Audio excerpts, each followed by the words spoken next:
Okay, looks like we're live. So yeah. Hey guys, how's it going? Welcome to episode 103 of Let's Chat Live. We're on to episode 103, goodness me. And of course, now it's New Year's Eve, so yeah. Hope you're all doing well. And yeah, so in the voice chat, we've got Ozzy and Shadow. So yeah, let's go and say hello to them, shall we, guys? Hey guys. Hey Luke. Hey guys, what's up? Nothing much. Pretty good. Yeah, how's it going? It's alright. Yeah, hope you two had a nice Christmas and yeah, had a nice Christmas holiday. Yep. Yeah, I did. Great to hear. And yeah, we're back to the streaming weekly now, guys, yeah. Which is pretty cool. Christmas for this year, I practically got late presents. Oh, really? Wow. But I still got them, at least. Yeah, that's good. I got some birthday things today as well, guys. Some birthday things. Oh. Yeah, because we celebrate my birthday on New Year's Eve, guys. You know, as like a separate occasion, really. So yeah. So that's why. Yeah, I did get the Arkham collection for Christmas. Yeah, I saw Shadow, but unfortunately, that unfortunately includes a remaster, doesn't it? I think it does. Well, good luck with it. It's one of the worst remasters I've ever seen in my life, and I'm never going to play it in my life ever. I think my favorite gift I may have gotten this year is probably Candyman. Oh yeah, NECA figure of him. And my favorite gift is right here. Ghost of Tsushima, yeah. I've played this game for a long time. And you finally got it. I think my favorite thing I got this year, guys, was probably my favorite Superman, Christopher Reeve. Yeah, my favorite Superman of all time, yeah, and I finally got a figure of him, which is pretty awesome, isn't it? Yeah, I also got Red Dead Redemption 2. Oh yeah, it's one of the best games of all time. My favorite Wild West game of all time. You'll love it, Shadow. And even though I also got the Arkham collection, I actually got Arkham Knight as well. Yeah, that's a good thing. Hello to Extreme Spider Guy and Jonathan and Darth Prime. Hey guys, Happy New Year. Here's Eve. Happy New Year, Georgie. But the thing is, the Arkham collection that I got includes Arkham Knight. So you basically got two Arkham Knights, haven't you? Yeah, I was thinking of swapping it out for another game. Maybe not a real bad idea, actually. Yeah. I was thinking, Far Cry 6. Good idea. Yeah, I'm thinking about getting Far Cry 6. Yeah, dude, it's a great game.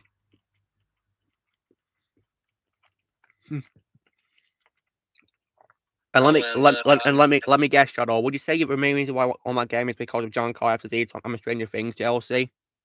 Yes. The Stranger Things DLC was nailed brilliantly in Far Cry 6. I just wish it was longer. And I also managed to finish Bear Claws as well as Season 1. Nice one. That is such an awesome show. It really is. Okay, can't wait for the old seasons. We'll have you on Netflix for you, Shadow. Oh, yeah, of course. Well, there you go. You can watch whenever you want to, then, can't you? Yeah.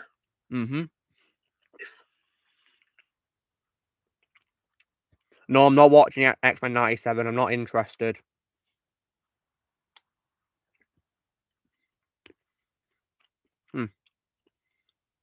And yeah, what? Last night I did a rewatch of Candyman with all the lights off. And let me guess, was it scary, Ozzy?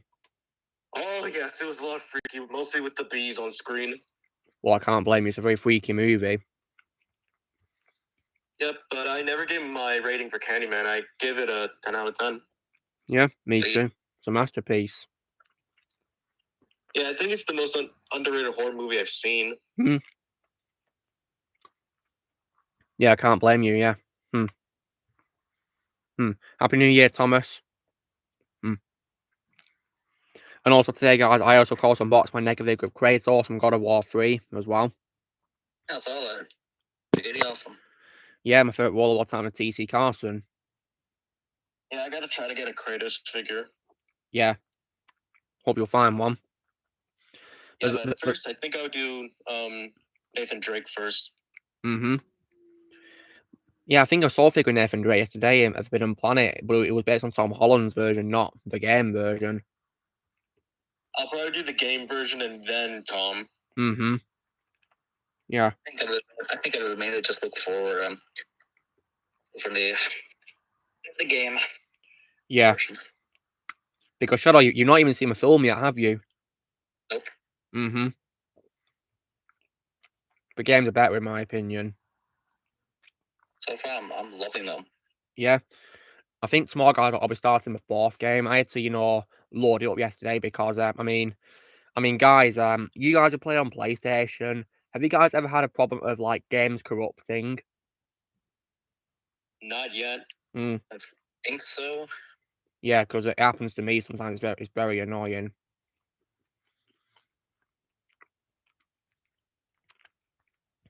I think it's to do with my HDD that's inside the PS4. Maybe it's aged because my PS4 was pre-owned, so maybe if I get an external one, it should hopefully work on that, I think.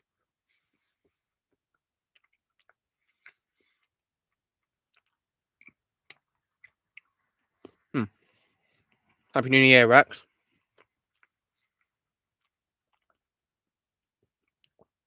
And there's also a chance we could get a special guest on tonight, guys, of course. As you guys may have noticed, you two here, there's a chance we might get a voice, Dr. Eggman himself, Mike Pollock, on the stream for a guest chat.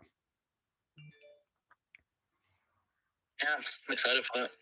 Yeah, because Blaze reached out to him on Twitter and asked if he'd like to. Mike said sure, and he joined the server. So he might be coming on later, which will be very exciting.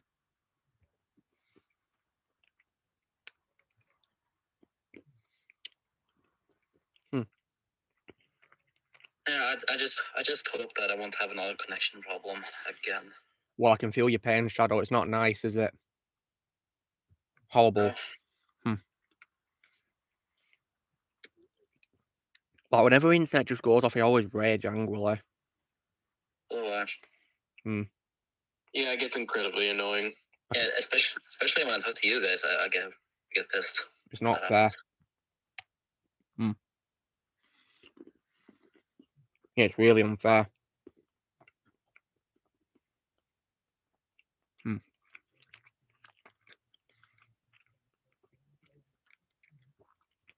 Also, as well, guys, I got some birthday cake to be eating as well while I'm here. Oh, Blaze is here. Oh, hey, Blaze. Hey, Blaze. Oh.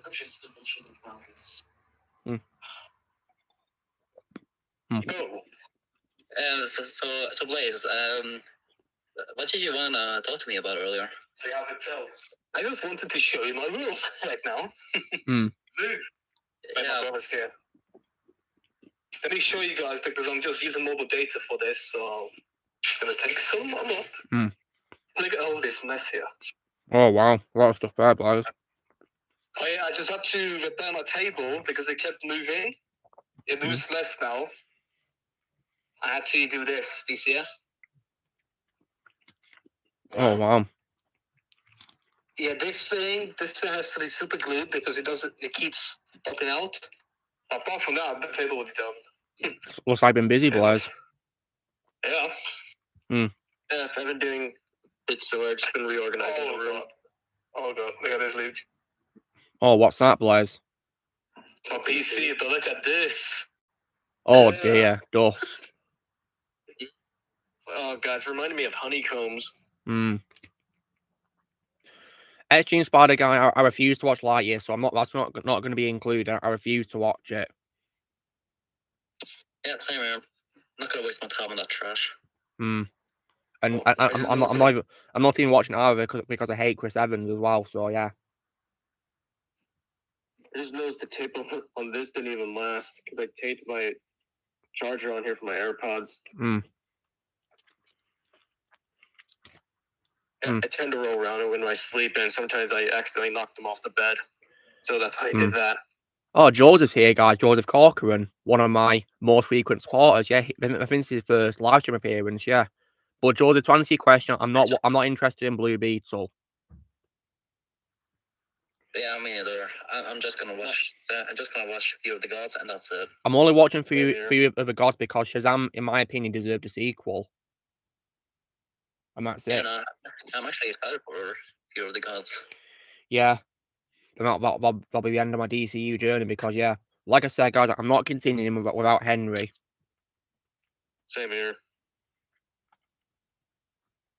Instead of watching all these DC projects, I'm just going to watch his projects, old and upcoming. For example, next week, guys, I'm planning to watch The Count of Monte Cristo, hopefully. Yeah, that's a good movie. Yeah, it's pretty good. I'm just going to be on mute because I'm just going to move this stuff to the living room. No worries, Blaze. All right.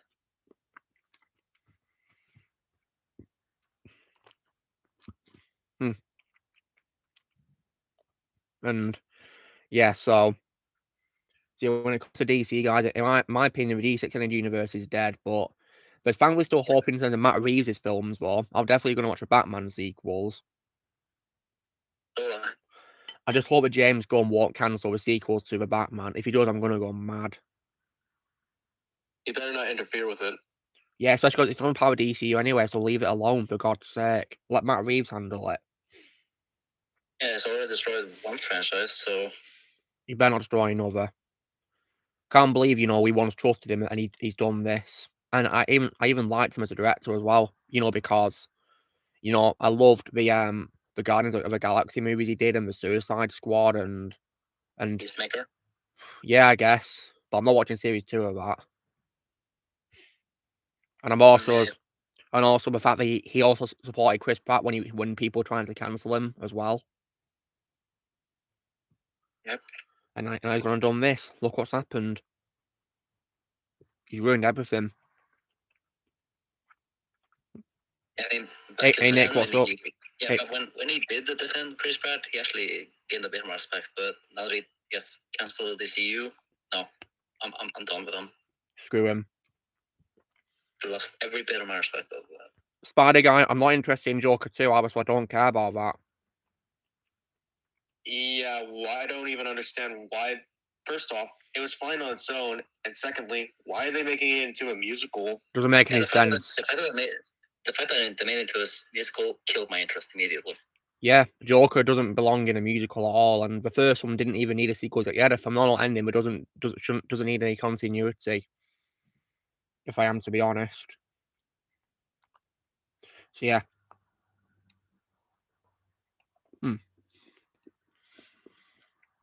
Yeah, that's fine. The fact that James Gunn supports Amber Heard makes me even more lose respect for him, and of course Peter Safran is his co-chairman. Yeah. I hate them both. Yeah, me too. And James Gunn has proven to be a horrible CEO. Yeah, terrible. He's ruined everything. Yeah, like I would almost compare him to Kathleen Kennedy. We'll go for it if you want to. What about Kevin Feige? Yep, him too. Or Susan Wojcicki. Mm-hmm. Her too. What? Who's this Susan Wojcicki person? I don't know who she is. She's the CEO of YouTube. Ah, of course. And of course, I also hate the showrunner for The Witcher. Oh yeah, screw the showrunners of that show. That they've ruined that, a pretty good book, haven't they? Yeah, they openly mocked it. Yep. And because of that, they made Henry Cavill walk out. I can't blame Henry at all. After that, lost my respect. Lawrence Rich. Awful person. Joseph, the Morbius movie killed my interest in the Sony shared universe of, Marvel films. I'm not interested in Craven.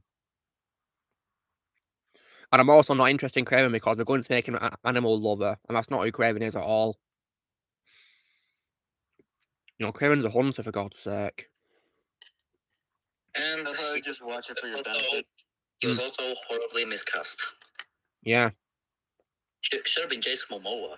I think it would have been a perfect choice. Or how about Gerard Butler? Yeah, maybe. Because one thing you've also got to get right with Craven is it's not only the look for him, but also the accent too.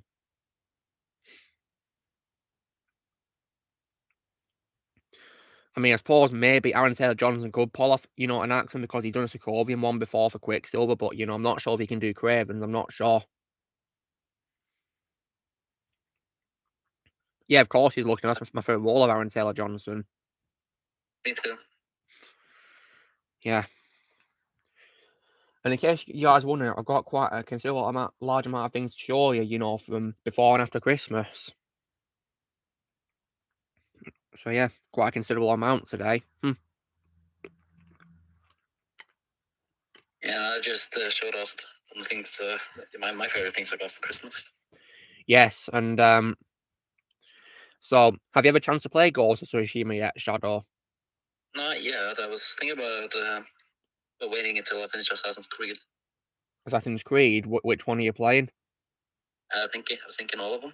All of them? Okay, well, if you want to, you need to get your PS3 up and running to play the first game then. Yeah. Yeah, because unfortunately that's the only one so far, as far as I know, that's not been remastered for 8th generation consoles. But if you're an Xbox player, well, it would have been backwards compatible for you. Everything else, as far as I know, has been remastered, like the Ezio trilogy and also 3, Rogue, and Black Flag. Then again, it's just one game on PS3. Just one, yeah. So, everything else will be on PS4 for you, so it should be easy. Yes. I do think, though, that to celebrate the anniversary, the franchise should do like a remaster of the original game. Yeah. Spider Guy, if you want to know what my schedule is when become a member, you'll see.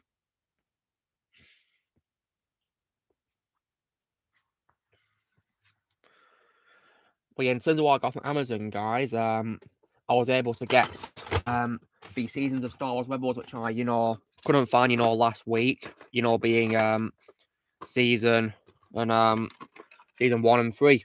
Got them. Very nice. Yeah. So that means one day, if I'm fancy, I could probably binge watch, the series, couldn't I? Yeah. And Blaze, if you want to interact with us, you can talk to them in our mic chat, yeah? If you'd like to. And Daniel just finished the movie he was watching. Top secret, he said he was watching, Val Kilmer movie. Yeah, and I might actually watch it one day as well. I'll try to watch it one day to see Val, yeah. Hey Declan, what's up? I mean, Daniel told me that I might like it, so... Well, I guess that's good. He just said, yeah. I really do think you'll like me. Val Kilmer's excellent as always. Huh, nice. And that gives me hope.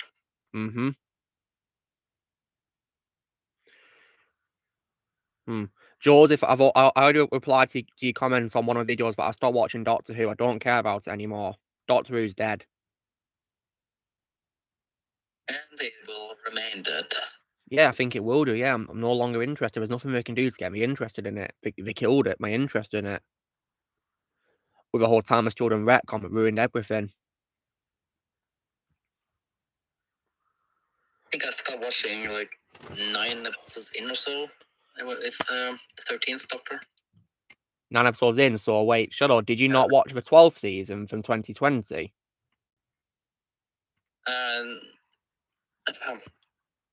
I did watch Peter Capaldi's. Yeah. As far as I'm concerned, he's the last Doctor. And oh yeah, guys. So before Christmas, then as well, I got 3 things from a store called Smith's at a retail park a few days before Christmas, and I got this PS4 game, guys, where you can play as a cat. You play as a cat, and this game, of course, is Stray. Oh, nice. Yeah, that cat looks so cute, and you can play as a cat in the street. Yeah, I really want to play that game too. Yeah. I got it because I'm a cat lover, and to play as a cat would be a dream come true, wouldn't it? Really. Yes. And speaking of cats, Lily's in my bed right now sleeping, and Susie's down near my ladder sleeping right now. Aww. Yeah. Ozzy, did you just hear what I got then? That game called Stray? Yeah, I did. Yeah. Would you want to play a game where you play as a cat? Probably. Yeah. I'll play it one day, see what I think of it. But of course, the game I'm currently playing on PS4 will be Uncharted 4, which I'll be starting tomorrow if I have time to. Yeah, I just need to see if I can download it. Yeah, I think it should be digital, Shadow, and just so you know, I think it's on offer as well for a cheaper price for you in the January sale. Yeah, so it's just 100 kroners now. Yeah, so get it while you can if you want to. And I also picked up a figure, guys, for a character who's like an anti-hero, and is also my favourite wall of actually plays him. And he did give me hope for DCU until, unfortunately, James Dunn ruined any hope of DCU ever being good.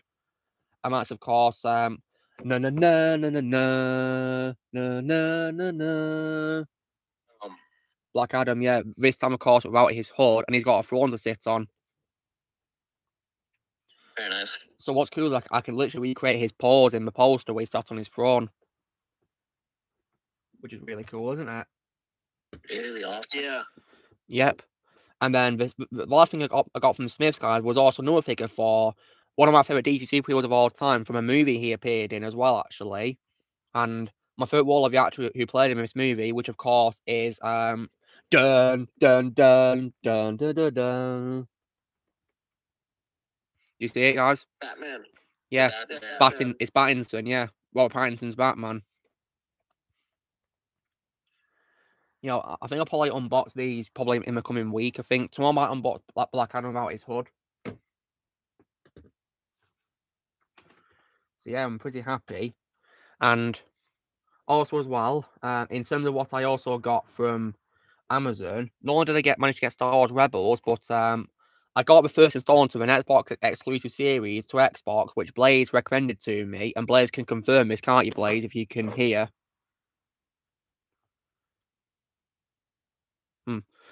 Which of course is the first installment remastered of Gears of War. And Blaze said, of course, that the character Marcus Fenix is his favourite wall of all time from John DiMaggio, which is pretty cool. So I got that. And today as well, guys, I got some pretty nice birthday presents from family. So one of them is for from a figure of Batman designed by someone called Jay Lee, which is pretty nice. His figure's pretty good. Apparently, in the same line, you can get figures of Superman, Wonder Woman, and Catwoman too, which is pretty interesting. I'll see if we can get those one day. Very cool. Yep. And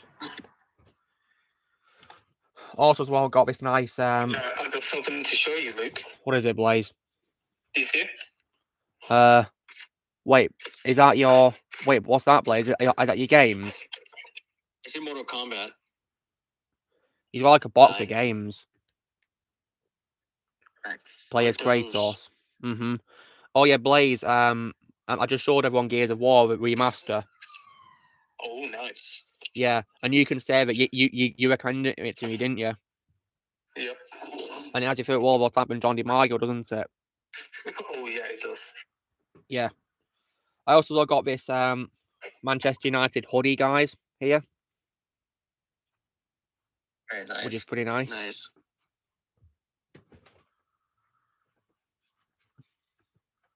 Then also as well, a towel for United as well. It's like a towel, which is pretty nice. And of course as well, the jersey for the current season as well. Hold on. I want to reveal it. There you go. Yeah. And also as well, if I ever want to wear a suit one day, a United tie as well. It's a tie. Yeah. Nice. I also as well got some pretty nice pajamas. This one is like, you know, Avengers symbols or whatever here, which is pretty nice. You can see. And there's the accompanying trousers as well, which is pretty nice. The bottoms. And then also I also got a a water canteen as well, United on it. Definitely pretty big. So it means I can, have a big amount of water to drink in case I'm really thirsty one day. Wow, that is huge. Yeah, it is huge indeed. Yeah. Also got this little Lego Batman versus Harley Quinn set to build. I think I have no idea. Yeah, the only Lego DC set this year. Yeah. Then also one of those Lego mechs of Wolverine as well. I got. Oh, I have that set. Yeah. Good to know Lego X-Men's coming back. Yeah, I've missed it. But I also as well got some toiletries. So Paul Smith Eau de Toilette. This is I think it's aftershave, I think, or something. I think. Again, Eternity aftershave as well. And not only that, but also a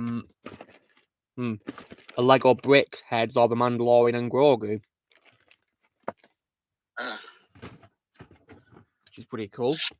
Yeah, I'm not interested in briefcases, to be honest.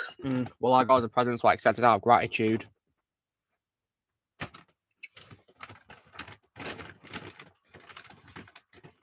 Yes, we'll just put these back, tidy. It's hard to close bags these days, isn't it? Bit of a pain. But also as well, I got some other figures from store yesterday. So from Forbidden Planet yesterday, I got 2 figures of the Joker and Robin from A Dark Knight Returns. Yeah, I got these because in A Dark Knight Returns toy line for DC Multiverse, you can actually get a piece to build Batman's horse he rides on. So I definitely, want to get the figures for building. And also as well, yesterday I got some things. One of them is for a game which Blaze, of course, played in the series on his channel, which is, of course, the original Dead Space. Because, yeah, Blaze is a fan of Dead Space, and I thought I'd get into a friend by playing the Dead Space games.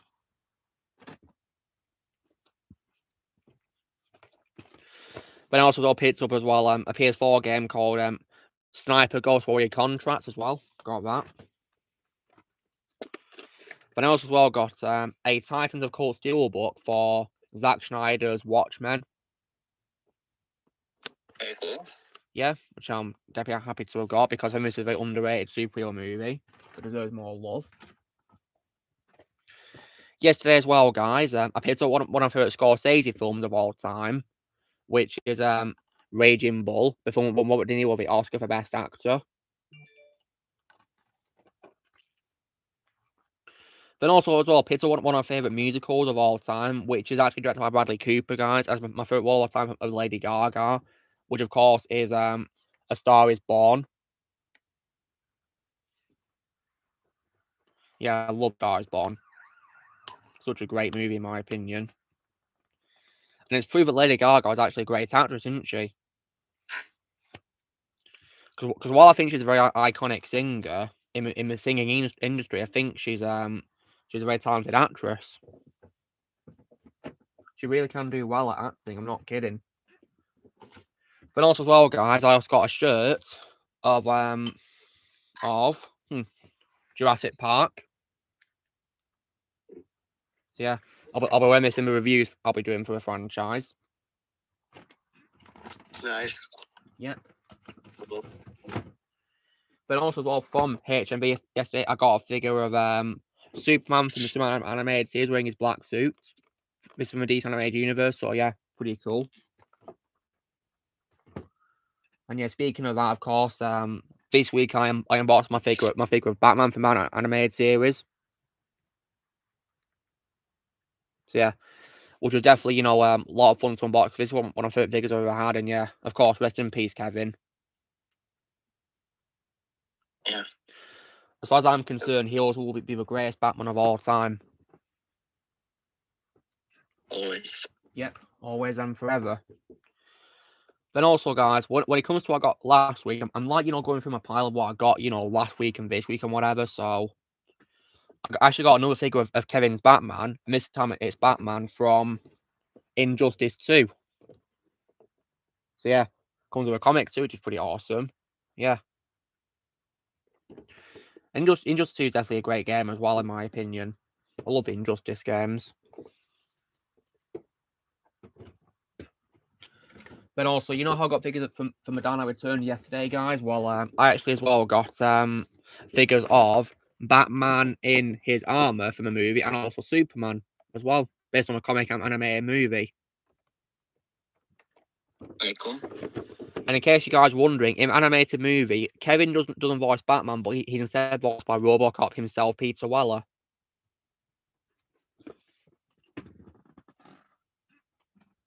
And also, as well as that, I got a figure for another decent animated universe character, which is of course Green Lantern, based on of course John Stewart, which is also my favorite wall of all time from Phil Lamar as well. And then also as well, oh yeah, yesterday guys, I also picked up as well which is Yakuza 2 Kiwami. I think it's like a remake of the original Yakuza 2, I think, from what I've looked up about it. So yeah. Oh hey Dom, what's up? Hey Dom. Hey Dom. I don't know if he can hear us or not. What's going on? Don, is your mic working? I don't know. Oh, what's going on with it? I don't like it when this happens. It's pretty annoying when, you know, mic problems happen. Yep. Oh. And you'll come back. Okay. Now is it working, Don? You working now? Yeah. Okay, I think I can hear you, Don. Nice one. See, how's it going, Don? Good. That's nice to hear. Right now, I'm just showing what I've been getting, you know, for these past couple of weeks from, you know, stores. So I'm up to, like, you know, loads of Blu-rays and whatever I got. So yeah, you come at a pretty good time. That's good. So one thing I got, guys, was like you know, an upgrade for a DreamWorks animated movie, which I think is underrated. I've also seen this film in the cinema too, guys, which of course is Rise of the Guardians. Nice. Which I think is underrated, but unfortunately it stars Alec Baldwin in, who I of course lost respect for. Yeah. I'm not giving Fallen Kingdom a trash talk. It's going to get a mediocre mess review. The one Jurassic Park film that's going to get a trash talk will be Jurassic Park 3, because I hate Jurassic Park 3. And I am very excited for that one. Yeah. I think I'll be reviewing Jurassic Park after I've done Toy Story, guys. Then also, guys, I upgraded as well one of the Ridley Scott films of all time, which is The Last Duel. It's a Blu-ray. Nice. Yeah. Really? Then also as well, I also as well picked up a horror film which has my favorite wall of all time from Daniel Kaluuya, guys, which is Get Out.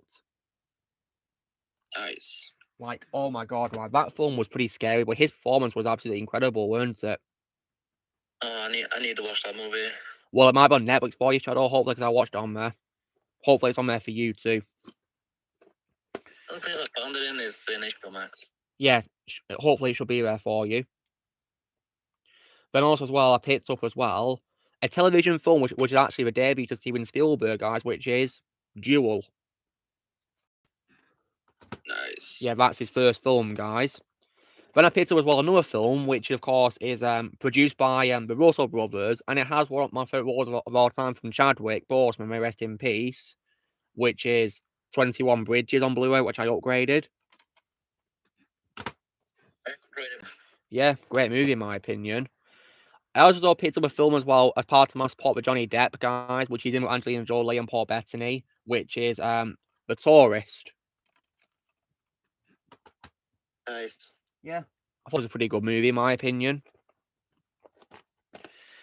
Then I also picked up as well one of my favourite films of all time by Robert Zemeckis, guys, of all time, which actually has one of my favourite roles of all time from Tom Hanks as well. I guess what it is?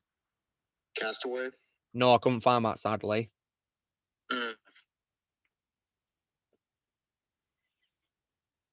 Hold up. Yeah, keep guessing, guys. Is it live action? Yeah, it's live action. Okay. Damn it. I'm looking through his filmography right now. Yeah, have a look. Happy New Year, Connor. Is it Finch? No, it's not Finch. I don't even know if Robert Zemeckis did Finch or not. No, he didn't. Wait, what did Don say? He said Forrest Gump. Yeah, it's Forrest Gump. Yes. Yeah, very iconic film in my opinion. Tom definitely did his Oscar for it. Same with Philadelphia as well. It's a masterpiece. Mm-hmm. Then also as well, guys, I picked up as well another Spielberg film which I think is underrated. Actually, Spielberg, of course, was known for disowning this film because he didn't like this film, but I personally like this film, guys. And Ozzy, do you know where this is going? It's Hook. It is. It's Hook on Blu-ray. Upgraded it. I believe you didn't like that film. I thought it was pretty good. Yeah, apparently Don Spielberg didn't like how it turned out, and he disowned it. But I personally do like it. I think it's underrated. It's a movie. Quite a lot of people actually like it. Yeah, I'm one of them. I do like it. I think it's underrated. And then last but not least, guys, I picked up on Steelbook, another one of my probably my favorite work of all time from Ridley Scott, guys. Can you guys guess what my favorite Ridley Scott film is of all time? When did it come out? I think it was 2000. Gladiator? It's Gladiator, it's a Steelbook. Oh, yes. Yeah, front cover shows the helmet, guys, and on the back, Maximus himself. Nice. My favorite World War time with Russell Crowe. Are you not entertained? And look at this, guys. Coincidence, I think not. Connor Pendlebury just sent him a comment. He saw it for the first time. And it's a masterpiece. What a coincidence that is. Yeah. So I've been currently trying to think of actually selling some DVDs for some films that I don't like. Well. Yeah, well, Don. Well, Don. I saw your post. You got like a pretty good set of films you want to get rid of, don't you? Yeah, these were actually for movies or sequels that I really don't like, and only really got these for rants. Yeah, you only got them to Rants Palm, didn't you? Yeah, so I am actually going to be selling them in my area. Oh yeah, last week, guys, I also got Sniper 3 as well, the third Sniper game as well in that series too. Yeah, just for let you know. Yeah. Nice. Very nice. Got a lot of stuff, guys. Yeah, it's unreal, really, how much I've got. Really unreal. But I'm happy to have got all this stuff. So when it comes to what I've shown you guys, what was your favorite thing that I showed? Forrest Gump. Nice. Gladiator. Forrest Gump, Gladiator, Hook. Yep. Yeah, it's definitely a big surprise, really, you know, that Spielberg didn't like it, because I personally do like Hook. I mean, what was his problem with it? What was his problem with it? Oh, guys, I think Susie wants to come and say hello to us. She's like, you know, getting up, looking at me. Susie, do you want to come here? I don't know what she wants, guys. She's like, you know, there, looking at me. But yeah, tomorrow, guys, I'll be unboxing my figure of, you know, Black Adam that I got without his hood on. Probably fun to do. I'm just have a really annoyed about what's happened with, you know, the DC at the minute. I'm really angry about it. Absolutely furious. Yep. Yeah, same here. I'm absolutely pissed off. Yeah, and James Gunn has lost my respect for that. And But yeah, James Gunn for me is worst offender because he's someone who I liked before and he's betrayed us. Susie, you okay? Yeah, well, yeah. That's why I don't really want to watch this horror film Slither. Yeah. Here's Susie, guys. I'll just watch his older movies to get my opinions on them. That's what I did last week, guys. Yeah, I watched them for your benefit. Oh, Susie. Yeah, here's Susie, guys. Wishing everyone Happy New Year, isn't she? Yeah. When it comes, like Dom. We didn't want to. Like, it was a hard decision trying to fire Henry Cavill. We can't wait to work with him in the future, though. Yeah. Give me a break. Hey, Luke. Ridiculous, isn't it? What's up, Blaze? Yeah, right. Do you want to see the house tour quickly? Yeah, Blaze, show me. Okay, so this is me and my brother's room. It's very small. It just fits in here. Oh, nice. Here's the kitchen. Wow, There's looks like boxes everywhere. Looks really busy, Blaze, where you are. Really busy. Here's the living room. And yeah, here's the bathroom right down there. Nice. Just gotta get tired, aren't you, Blaze? It's just kind of broken. This has to be replaced. This door. Yeah. Do you want to go now, Susie? Do you want to go? Oh yeah, guess what this is, Luke? Okay. Alright, go on, Susie. Go on. I want you to guess what this is. I have no idea what that is, Blaze. What is it? It's a heater. A heater? Yeah. It looks like a ladder.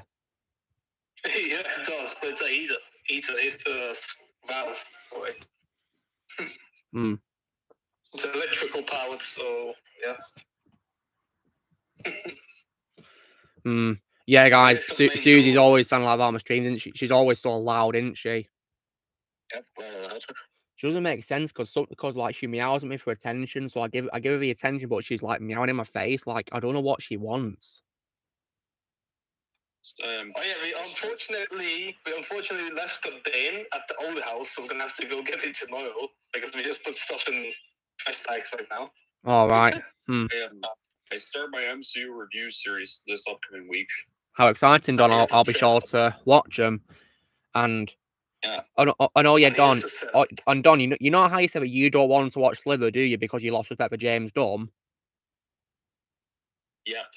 Yeah, well, I watched it for your benefit, in case you're wondering, and it was one word I could use to describe a film, guys. I'd say grotesque. That's how I describe a film, grotesque.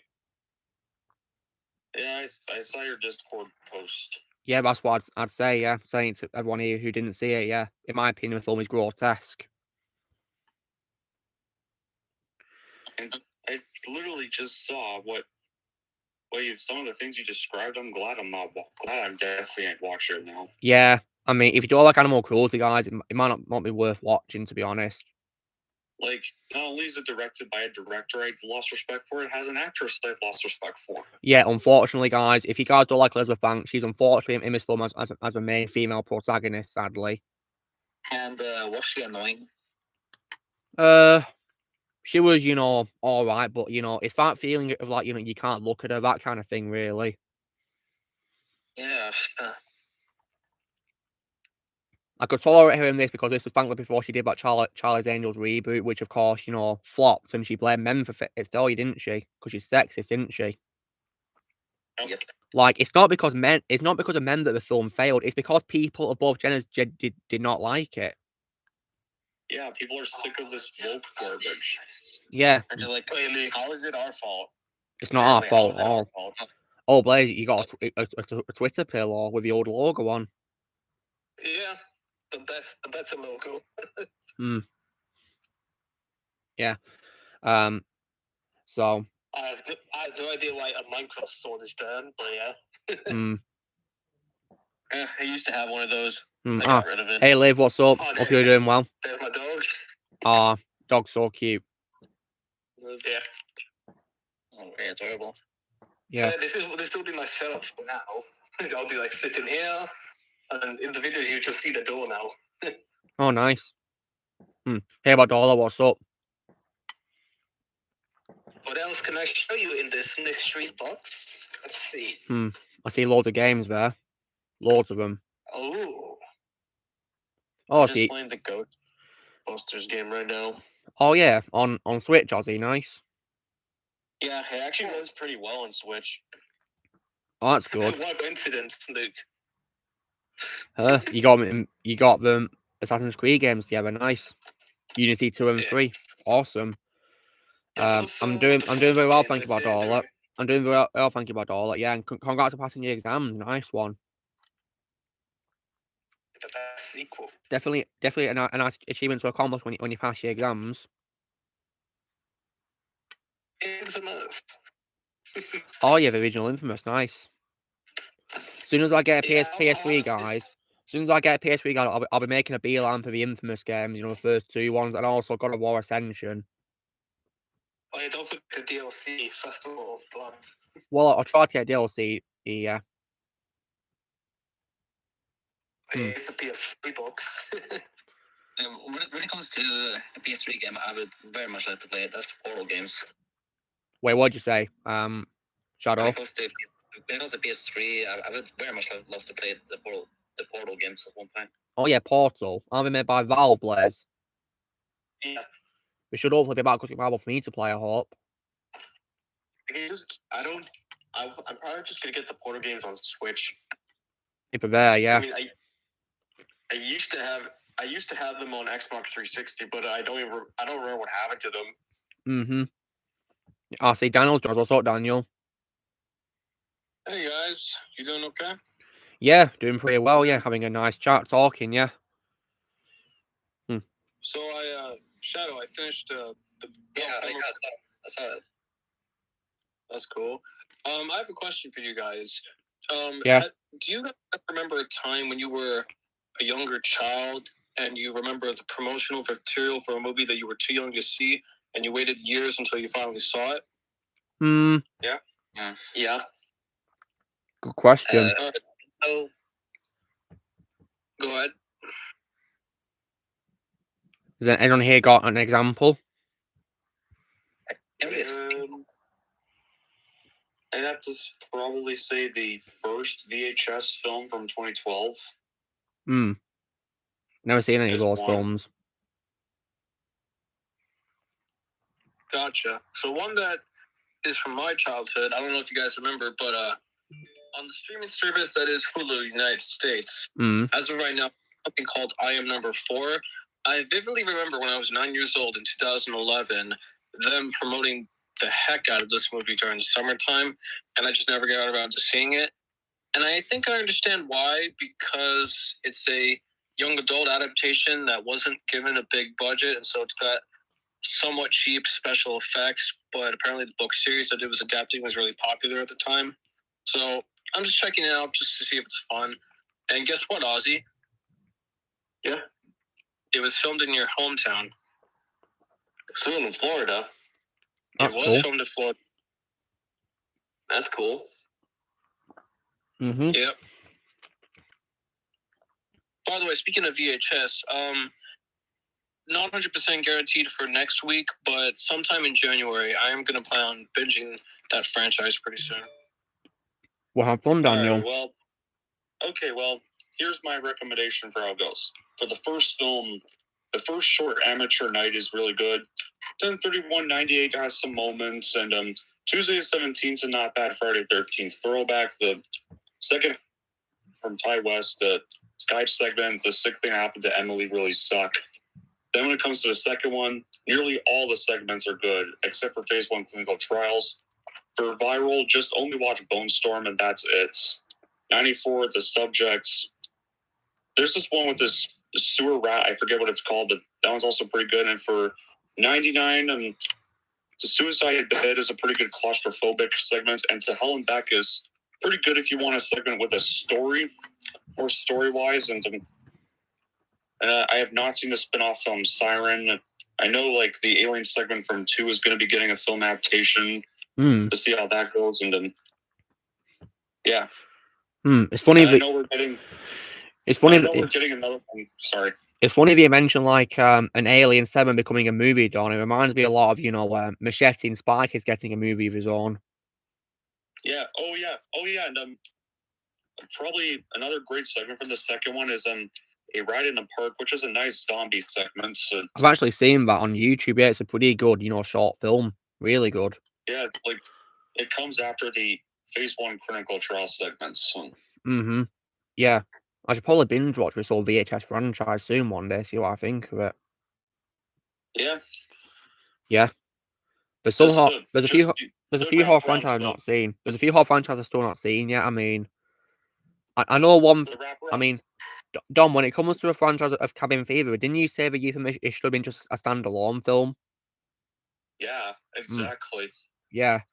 Well, it's one of the only few Eli Roth horror films I actually like. Yeah.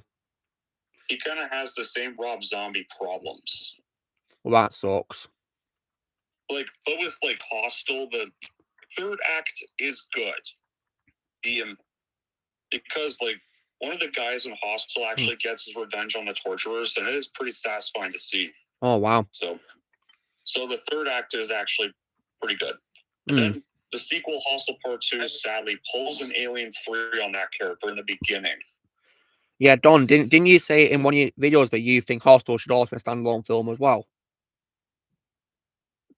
Yeah, the thing is with Hostel 2, I think, except for that stupid opening scene that I just skipped, Hostel Part 2 actually does some things better. I mean, at least with Part 2, you actually get to the horror straight away. Like, the first film, the first act is basically these annoying characters, this annoying American Pie stuff you have to sit through in the first act, and it's really annoying. Well, I'll be on the lookout for it when I see it. What's up, Blaze? So I just a message on the phone, and on Tuesday they're gonna fix the internet so it's working. Okay, that's good, Blaze. Go ahead, Daniel. Didn't you just say that there's an American Pie reference in that movie? That's what Don said. Yeah. The first half is basically like in raunchy American Pie style stuff. Like, so it's like American Pie, is it? Yeah, pretty much. Okay. Just generic horror nudity, generic horror raunchiness, and. I permanently retired from the American Pie franchise a long time ago because that franchise just really went off the rails after a certain point in time. So I would recommend it. That sucks. I've only seen the first one. Yeah, I mean, the first one I wasn't a fan of it. Yeah, I mean, the first one's still great. It's one of the best films in 1999. And the first couple of sequels, I guess, weren't like terrible, but then to this day, I see every 2 years, a direct-to-video American Pie movie, and I'm just like, why did I ever need to be a franchise? The first one was already good enough for what it was. Yeah, thankfully, I'm glad they did not make Superbad a franchise. Thank God for that. Yeah, because Superbad was only a perfect one-and-done film, and I'm glad they left it that way. Yeah, well, sometimes franchises are best being left alone as maybe one movie alone. Yeah, why Superbad was so great is because it wasn't just about all the raunchy comedy. Like, it had a heart and a message, too. Mm-hmm. And that film was shot about an hour and a half away from where I live, too. Yeah. That's interesting. When it comes to 1999, well, my favorite movie that year will always be The Matrix. Oh yeah, without question.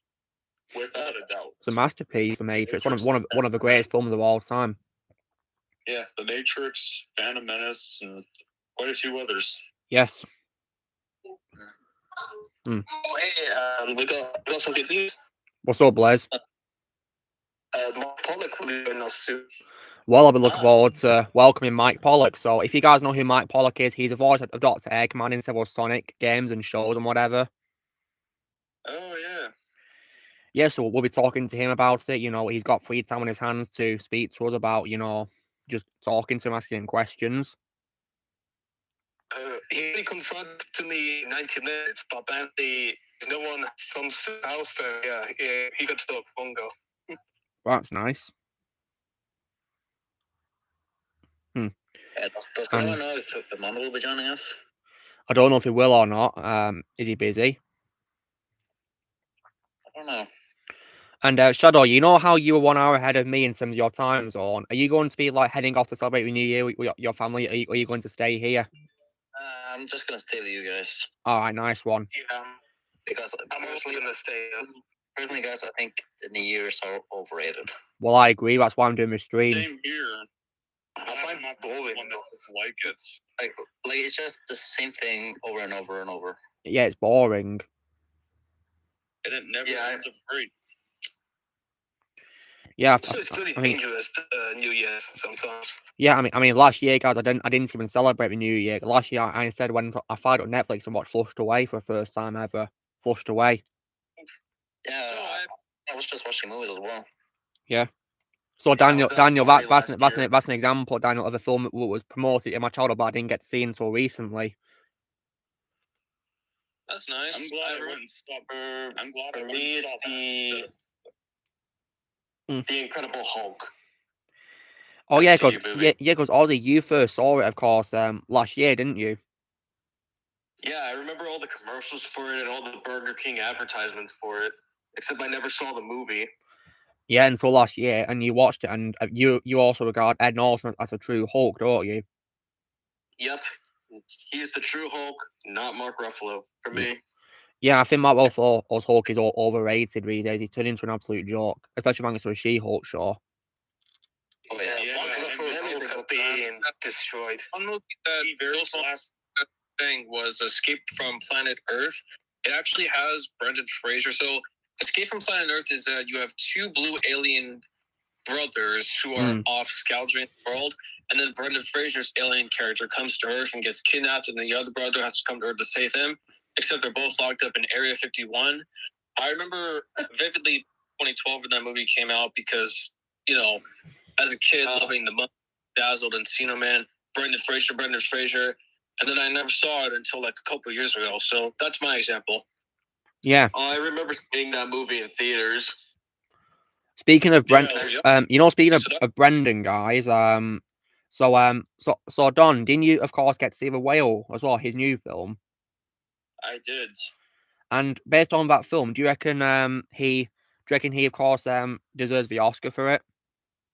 He sure does. And I'm somebody who doesn't even care for the Oscars, but me neither. That's probably one Best Actor choice I'm willing to pay attention to. Yeah. I was seeing who wins it, of course, guys. I'm hoping it will be Brendan. And when The Whale comes out on the streaming, I will give it a watch, see what I think of it. Yeah, I'm honestly hoping Brendan wins. Oh yeah, Ozzy, you saw it too, didn't you? What did you think of it, Ozzy, when you finished watching it? I was speechless. I just couldn't say a word. And was it speechless in a good way or a bad way, Ozzy? Good way. And it's mostly based off of Brendan's performance. And would you guys say that it's your favorite role of Brendan, or would you say your favorite is still Rick from the Mummy trilogy, or whatever, or Looney Tunes Back in Action for you, Don? I haven't seen the Mummy trilogy, so I'd have to say this might be my favorite performance from him. That's cool. So I get around to watching the Mummy anyways. And Ozzy, how about you? I'm gonna say probably third favorite after Rick O'Connell and Trevor Anderson from Journey to the Center of the Earth. Okay. Oh yeah, I forgot about that film. Yeah. Okay, guys. So as you guys can see, we have our very special guest here, of course, which is username of It's a Mike, also known as the amazing voice actor Mike Pollock. So, Mike, can you hear us? I fear you. Oh, I'm sorry. You sound great. Yeah. Can you hear us, Mike? So far, so good. Excellent. Yeah. Nice to hear you. It's amazing. I'm actually getting to hear the legendary Dr. Eggman speak on our live chats.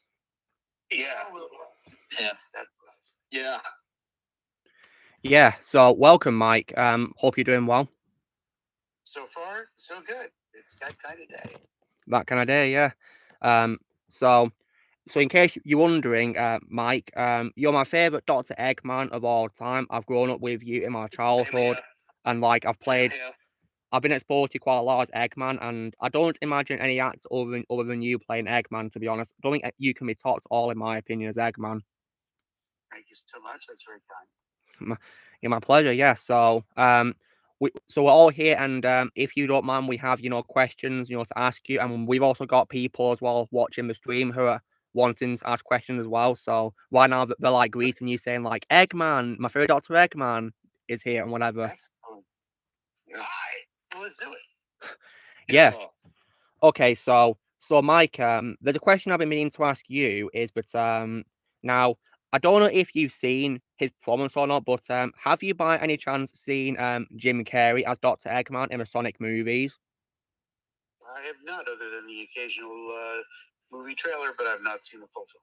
All right, so you've not seen the film. So so based on the trailers that you've seen of Sonic, what did you think of Jim's version of Dr. Eggman? Now, one thing about being an actor is we're judged all the time, so I find out a professional courtesy not to judge my fellow actors. Somebody liked him enough to hire him, so I'm not going to second guess that. Yeah, well, I think Jim Carrey's a legend, and yeah, I think he was definitely perfect casting. And what's really awesome, Mike, is that at the end of the first Sonic movie, he actually did an impression of you. He did an impression of your voice for Eggman. That's what I've heard. I'm thrilled for him that he did that. Yeah, and in my opinion, he did a spot-on job at trying to sound like your Eggman, which was really amazing. Well, he's very good. He's an excellent mimic, from what I understand. Yes, he is, and that film definitely proves it. And oh, someone in the comments is asking you to say a line in your Eggman voice, which is snooping as usual, I see. Well, if you look on YouTube, I've already said that in the Sonic Boom episode. Oh yeah, I saw that episode. Yeah, they're asking they're asking if you can say it to them in your Eggman voice, Mike, if you can do it. No, that's the problem with doing dialogue requests. It becomes a slippery slope, and then it's going to be an afternoon of dancing monkeys. Okay. Yeah. So apparently it's a meme for some reason. I know why it is. Like, yes, the 12-year-olds in the room will know why it is. Yeah. And when it comes as well to my love for you as Eggman, I actually as well. What's cool is YouTubers have actually included you in their videos, presenting all the different voices for Dr. Eggman, and I of course reacted to it on my channel, and I definitely gave you lots of high praise for Eggman. Thank you kindly. Yeah. I was still with the Sonic Boom for 19 years. Yeah, and you're still voicing him to this day, aren't you, Mike? As far as I know, whenever they ask me to. Yeah. Sharing it with a bunch of people, but sometimes they ask me, and that's fantastic. Yeah, well, Mike, I'm very happy that you're still voicing him. You definitely deserve to keep voicing the character for as long as possible. For as long as they'll have me. Yeah, and because you do a really amazing job playing him. So has anyone here got any questions for Mike? Yeah, I've got like plenty of them. Well, Ozzy, why don't you go ahead and ask him? Okay, I think the first question is probably the auditioning process of Eggman. Like how it went. Way back in 2003, I was working on various shows for the 4Kids people at the Fox Box and 4Kids TV. I was on Kirby Right Back At Ya. I was on Ultimate Muscle. And the producer of Kirby Right Back At Ya also was chosen to produce the English dub of Sonic X. And when he was getting ready to cast that, he was very interested in having me audition for Eggman to see if the Sega people would appreciate that sort of thing. So he sent me some clips of Dean Bristow, and I worked on voice matching Dean Bristow. So for the audition, I was sounding like Dean Bristow. And when I did my audition, and then they had me come back for a callback, and I went back in and did my Dean Bristow.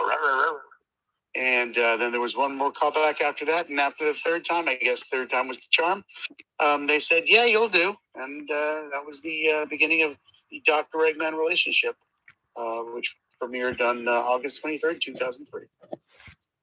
Oh, nice. And, and of course, that's when, of course, the best Eggman voice to me was born. I suppose so. Yes. Has anyone got any questions you'd like to ask Mike? Oh, yeah, I have one. Go on, Blaze, you ask him. So, hey, Mike, who is your favorite Sonic voice actor? Well, same reason I don't judge folks picking favorites is kind of icky, too, because I love watching people work and listening to people work. And if you pick a favorite, then people always think, well, that's his favorite. He hates everyone else. I love working with wonderful people. And so far, everyone I get to work with has been wonderful. So you pick a favorite, but I love people. I love working with people.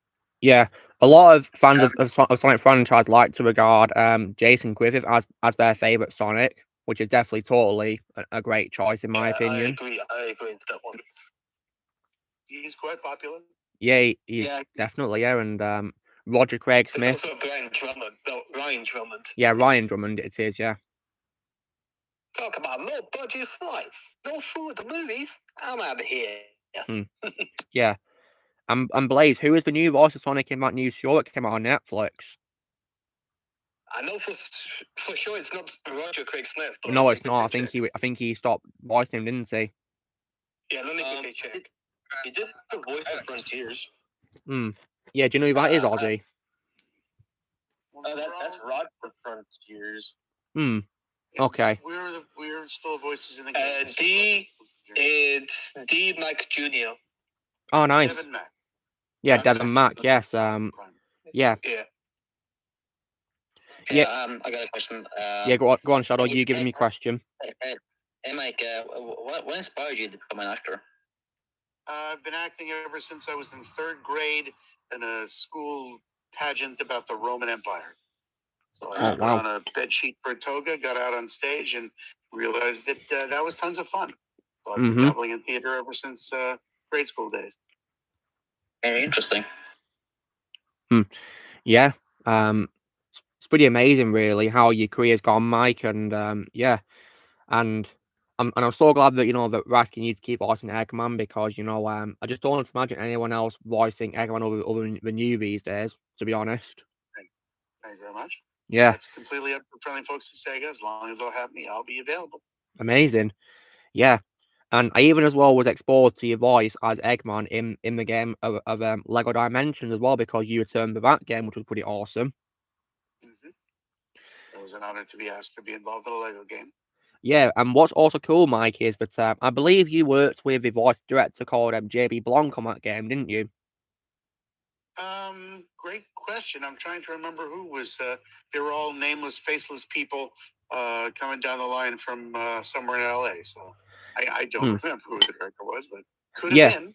Yeah, because he was one of the directors of the cast of that game, and what's cool is we actually spoke to him a few weeks ago on the stream, which was really awesome. Yeah, JB Blunt was a lovely guy, and it's really he was. Yeah, really nice guy. Yeah, really amazing, and it's definitely incredible we got you on, Mike, as well because you're definitely a fan favorite voice among many of us here for your voice of Eggman.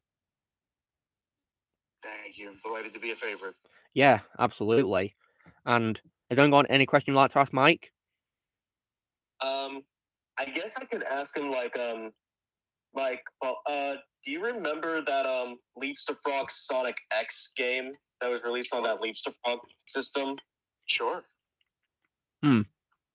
Yeah, because that's actually how I got exposed to Sonic in the first place. I got the Leaps to Frog game when I was a kid, like very little.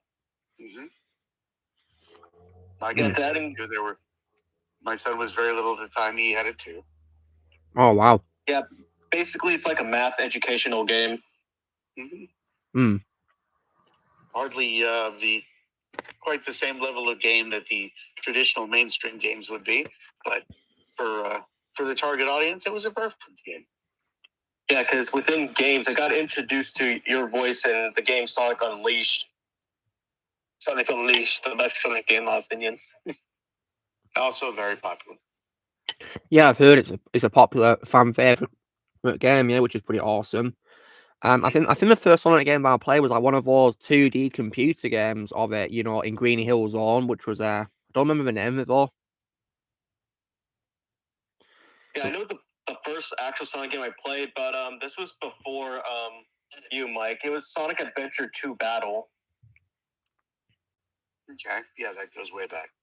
Yeah, and when it comes to the other voice actors for Eggman, Mike, have you heard of others before you started your career as Eggman? I heard Dean Bristow to do the samples of Dean Bristow to voice match. Oh, nice. That's cool. But beyond that, I haven't paid too much attention to the previous ones because I'm focused on doing my performance the way they want me to do it these days. Yeah, the way we want you to do it is definitely the perfect way for Eggman, in my opinion. Yeah, your voice definitely fits very well. Thank you kindly. Yeah, and so yeah, and has anyone else got any question you'd like to ask Mike? Probably the favorite Sonic. Mine is what's probably the favorite Sonic game he has voice acted in. I always say my favorite game or favorite project will always be the next one. I love recording whatever I'm recording at the moment that I'm recording it. And as long as I'm making the director and the producers happy, that's my favorite. That's cool. So yeah, and like, so are you currently recording for something secret, Mike? I'm always recording for something. The magic of what we do is it's covered by non-disclosure agreements because fiction relies on the element of surprise. So all the stuff I'm working on, I couldn't tell you until it's released because they want to keep it under wraps, not spoil the surprise. So no spoilers. Yeah, no spoilers at all. Yeah, I'm sure that it will definitely be a big surprise for sure. Yeah, how exciting. Keep tuned to social media. Yeah, I'll definitely stay tuned. Yes. The Keplerians games that I'm in as Mr. Meat, they just released a year-end video thing where I do a little bit of on-camera work. That's cool. Behind the scenes stuff.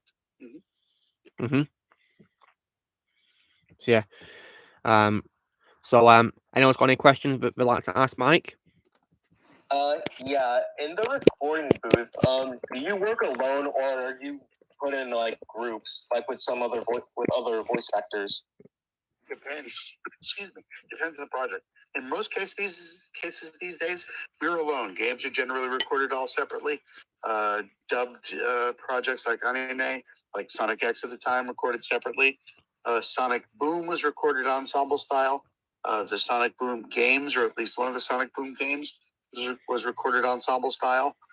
When I do some of the episodes of Caillou's New Adventure that are on YouTube, those are recorded ensemble style, but generally separately is the way to go. There's a little more control that the producers have, so I'm not going to go far enough to say that recording separately is preferred, but it seems to be more common for me in general.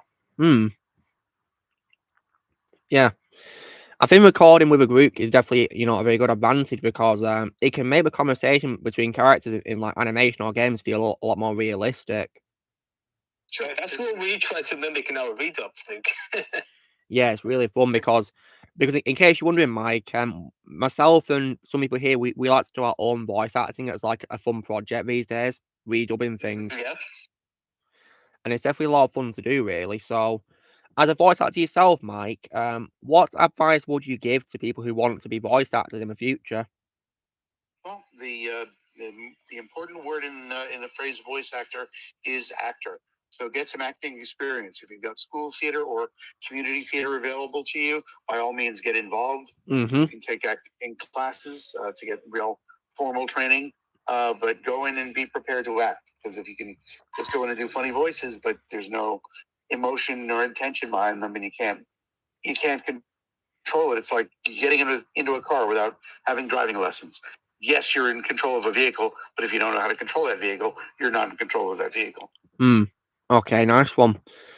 There's a question from the comments asking you, Mike, how is it like working with some people called Stephanie Sheh, I think it is, and Michael Sinter-Nicholas?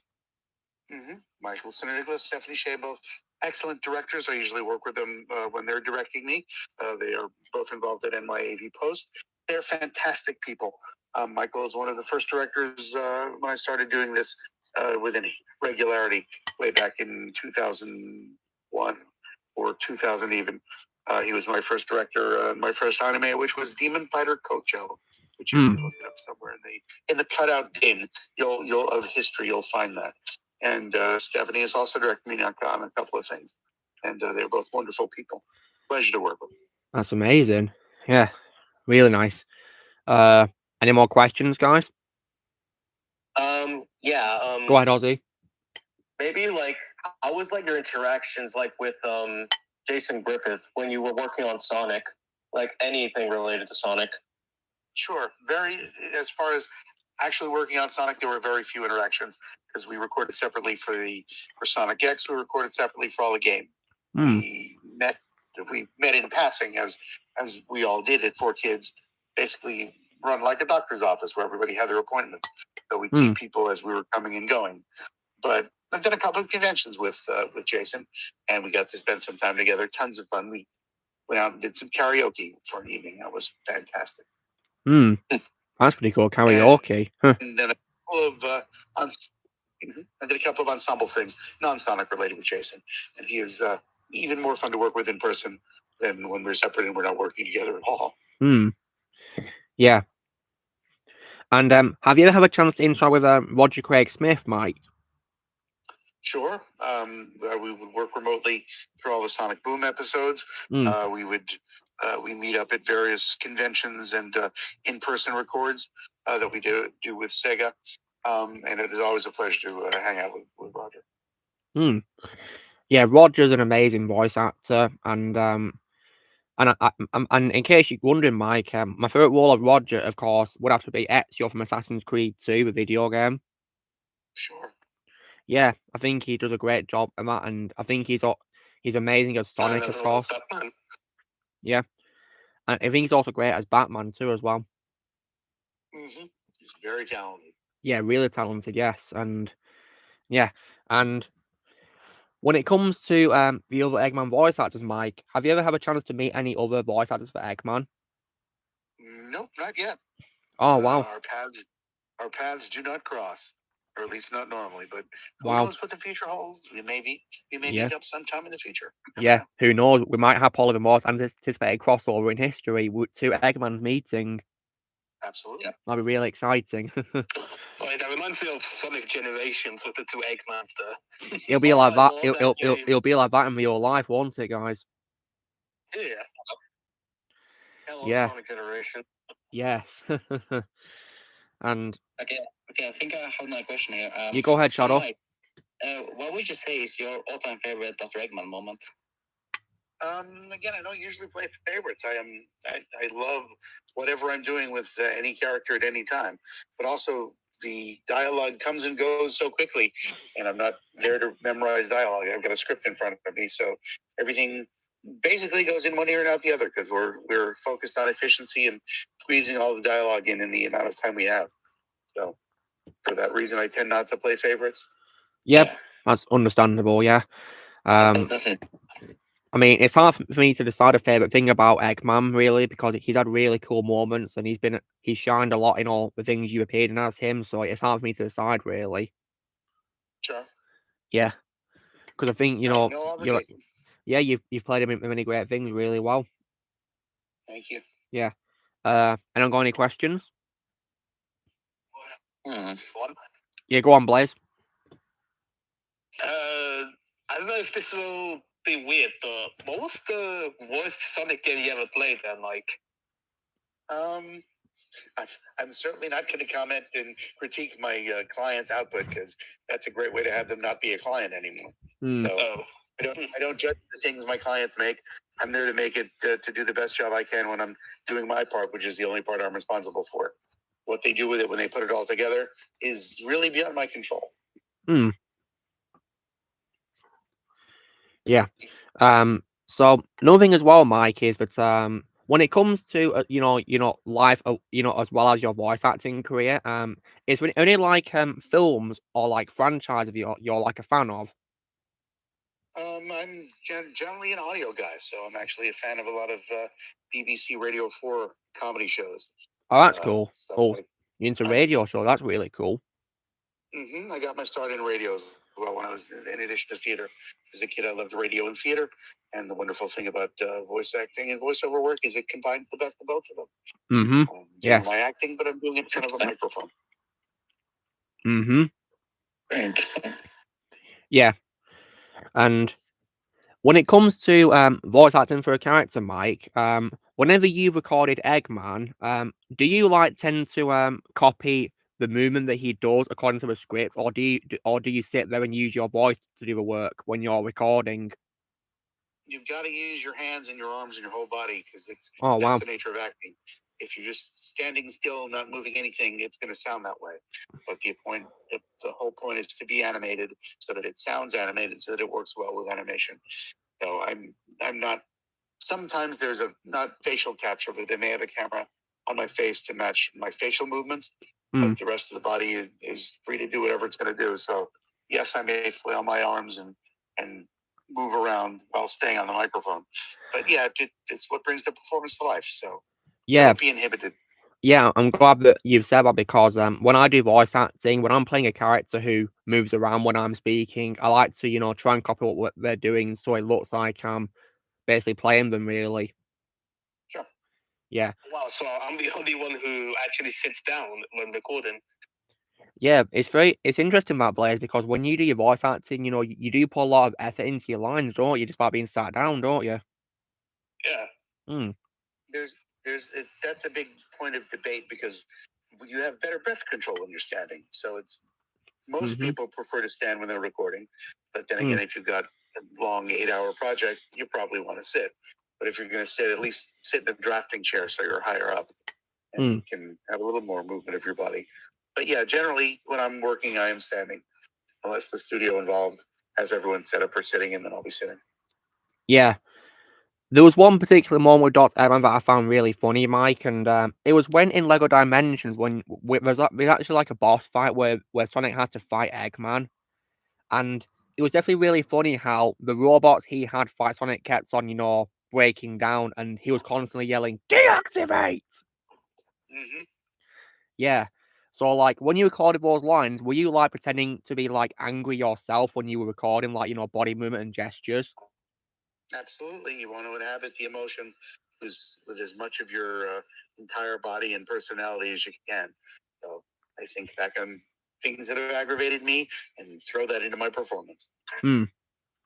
That's really cool, and when it comes to, other things, Mike, there's going to be, like, other Sonic-related live-action projects coming soon, being a 3rd movie, I think in a couple of years' time, in 2024, and also, a show about Knuckles being and Canada, so would you be open to, like, having a cameo appearance in the films if you got asked to? I love working. If anyone wants me to work, I would happily consider it. Yeah, like, because if I was to see you in, like, a Sonic film, I'd be like, "Hey, it's Mike Pollock, Eggman himself." No, from your mouth to the producer's ears. Yeah. Yeah. There's a question from a user in the comments, Mike, asking, "Are you allowed to say what show you're currently working on right now, Mike, or are you supposed to keep it quiet?" No, that's the magic of fiction. There's one that I've been able to announce. I've got to now look it up and see what it was, because there's some indie project that I'm working on that they said, sure, go ahead and announce it. So I'll see if I can look that up while we're chatting. But all the other stuff from most companies say keep it secret until we have something to tell you about. So, yeah, general, I'll be sure to. Non-disclosure agreements are in force. Yeah, absolutely. Yeah, I'll be sure to keep an eye out on the media to see if you've been confirmed for any projects, which would be very exciting. Perfect. Yeah. Has anyone got any other questions for Mike? I'm trying to think of one right now. There's plenty of them. Yeah, take your time, Ozzy. Don, have you got any questions for Mike? I've got no other questions. Blaze, you got any questions? So far, no. Have you got any questions, Shadow? I can't think of any either. Yes. What? Hold on, I got it. Okay, go on, Ozzy. Okay. Like in general, what's the hardest part about being a voice actor? Like the hardest part? The hardest part, just like any actor, is looking for work. We are freelance independent contractors, and our default state is unemployment. So the whole point is to keep as busy as possible. And so I'm constantly auditioning for new work because our work is measured in hours. If I'm doing a recording session, it might be up to 4 hours, and then there's going to be nothing because that much of it is done. So there's plenty of empty time in between the next recording session. So I want to make sure to fill up as much of my schedule as I can. So the actual work is the play. It's the looking for work that's the work. Oh, there's also a question for you, Mike, as well from a user asking, aside from, of course, voicing Eggman, is there any characters in the Sonic franchise who you would love to voice yourself one day? I've had the honor of voicing several of them. Oh, that's going cool. back to Ella the Maid in Sonic X. I guess Gerald Robotnik in Sonic X. And in Sonic Boom, I was both the mayor and Fastidious Beaver. Oh, wow. So you've played other characters. That's pretty awesome. Wow. Anytime someone asks me to do something, I will happily rise to the challenge. Amazing. So you'd always be open to voice for character for them if you were asked to. That amazing. Sure, I love performing. Yeah. Voice acting is definitely a lot of fun to do. And would you say as well that sometimes voice acting can be a bit of an exercise? Well, it can be very strenuous. Dr. Eggman gets particularly yelly, and you can't really fake yelling. You gotta yell. So yeah, because when we were speaking to JB Blanc a few weeks ago, he told us that he once got really tired when he was doing some lines where he was yelling. I think he was voicing the Hulk for something, and he got really tired from it. So yeah, it's an occupational hazard. Yes, one I'm quite willing to undertake. Yes, because it's definitely very intense, really, to do, really. So it's definitely understandable if you get tired. Yeah, Blaze, what's up? Didn't JB Blanc say that Fred Taylor should be passed up when shouting at Hulk? Oh, yeah, I think he said so. Yeah, Fred Taylor even said on one of his interviews that he's passed out doing Hulk as well. Players, yeah, it's no secret. Wouldn't be surprised. Yeah, have you ever had a chance to work with Fred Taylor, Mike? Nope, I have never had the pleasure. Oh, we well, worked on things together, but separately. But we've never interacted. Well, according to JB, he said that Fred is a very nice guy. So I think he will. I'd be honored to work with Fred on something one day. Yeah. Oh. So far, just waiting for Fred to apply, and then to join in our call. Yeah, we're waiting for him to respond, Mike, because like how Blaze reached out to you, Mike, we're also reaching out to Fred Tarshaw, and we're hoping he'll respond to us one day. Good luck with that. Thank you, Mike. Someone's asking, as well as Sonic, have you ever been in projects by like DC or Marvel before, Mike? Yes, I have. I was part of the Astonishing X-Men motion comic where I played Beast. Oh wow, Beast! That's awesome. Oh wow! And then most recently, I've been Gotham Knights as a member of the Bulldozer Gang. Oh, you're in the new game, Gotham Knights. Oh wow, that's pretty cool. Yeah, I think Beast is definitely an underrated X-Men character who deserves a lot more love. Fun to play. Yeah. When it comes to Beast, so far my favorite voice of him is probably George Buzzer from the animated series from the 90s. But I've not heard your voice yet, Mike. Actually, so I'd have to definitely check you out as Beast one day. Please, I believe there's an episode hanging around on YouTube somewhere. Yeah, I'll definitely have a look for it so I can find it. Because yeah, I'm definitely intrigued to listen to your voice for Beast now. Please do. Yeah, absolutely.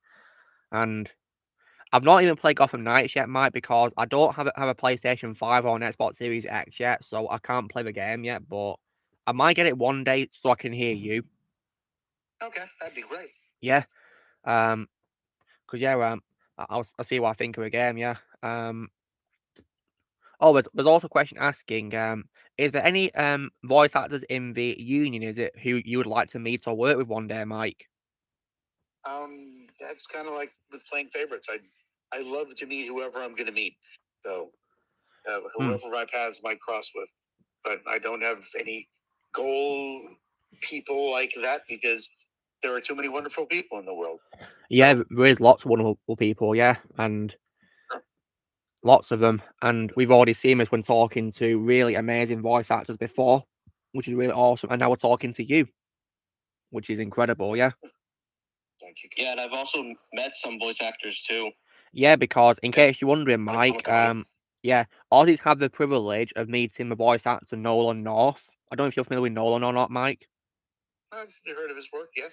Yeah, he's a very amazing voice actor, and he also got to meet one of his idols of his childhood, which of course is Charles Martinet, the voice of Mario. Yeah, which is definitely really amazing, and so Ozzy, are they the only two you've met? No, I met a voice actor. Oh crap, I forgot his name. He's the voice of Squidward. Oh, Roger Bumpass. I met Roger Bumpass back in 2018. Oh, that's amazing. Huh. Meeting the voice of Polly in Twerk once. That's nice. Yeah, he was the Czech dub. It was not the English guy. Yeah. When it comes to convention appearances, Mike, have you got any plan for coming to the UK in the future? The UK. I've been a couple times. Nothing in the future, but I've just started with a new convention representative. So who knows where they'll be sending me in the future. Well, if you come to the UK, I'd love to come to meet you at a convention. That'd be pretty awesome. Sure, I'll try to keep you Yeah. posted. If I was to meet you, Mike, I think it might be my Lego Dimensions game for you to sign because you're in that game, aren't you? So I'd like you to sign it if you'd like to. Sure, that'd be excellent. Yeah, that'd be pretty cool. Or maybe even sign my Sonic Blu-ray movie because I've got like a Blu-ray collection of the 2 films so far. I'd love it if you could sign that too, if you'd like to. Yeah, that could happen. Yeah. You guys in the chat, what would you like to bring to Mike if you were to go to a convention to meet him to sign? I think one of the Sonic movies. Nice. Yeah, same here. I'd probably bring some of my games. One of my games. That's awesome. And if I do get a poster, maybe. Yeah, poster as well. Say something. Mm-hmm. Blaze, would you bring anything if you were to meet Mike at a convention? I don't have anything Sonic related so far, so I have no idea. Okay. You don't have any for Sonic games? Sadly, no, because I played them all digitally. Oh, you have them digitally. Oh, okay. So you can't bring a physical copy. Yeah. I got a question for Mike. Go ahead, Ozzy. Did you also have interactions with Charles when you guys worked on the Mario and Sonic at the Olympic Games? No, those were all recorded extremely separately. Different studios, different states, probably separated by a coast or by a continent, rather. But we've had a couple of conventions. That was very pleasant. Yeah, because from what Ozzy's told me, Charles seems like a very nice guy, and yeah, so it must have been a pleasure to work with him, I guess. Mm-hmm. Yes. It was it was fun to chat with him ever so briefly at our conventions. That's amazing. Anyone got any questions? Has anyone? Oh, someone's asking, were you in a show called Attack of Titans, Mike? Yes, I was. That's cool. Another delightful project in which to be involved. That's cool. And I also noticed that you were also in Pokemon. Yes. I was the Pokemon narrator for a while. I played a bunch of incidental characters and even a couple of Pokemon themselves. Oh, wow. That's cool. I've seen Attack on Titan, but I only watched the Japanese dub, so I might try watching the English one then. Okay. That'd be great. We'd love to have you. Yeah. Oh, someone's also asking, Mike, if you would like to voice Eggman again in a Sonic animated movie, if they asked you to. I seldom turn down work because I love working. So all they've got to do is ask, and we'll work out a deal. Amazing. Yeah. It's definitely really cool how you're always open to voicing Eggman whenever they ask you to, yeah. Because like I've said several times, I don't imagine anyone voicing Eggman apart from you. Thank you. Happy to do it whenever they decide to reach out. Yeah, it's really amazing we get you for our projects, and I read somewhere that apparently they didn't get a new actor for Eggman in the new Sonic shows because they believe that no one could do better than you, Mike. So we got you back, I believe. Well, not in Sonic Prime. Sonic Prime is an all Canadian production, so I am not eligible. So you weren't in that project, were you? Nope, that would be. There were multiple Eggmans in the show.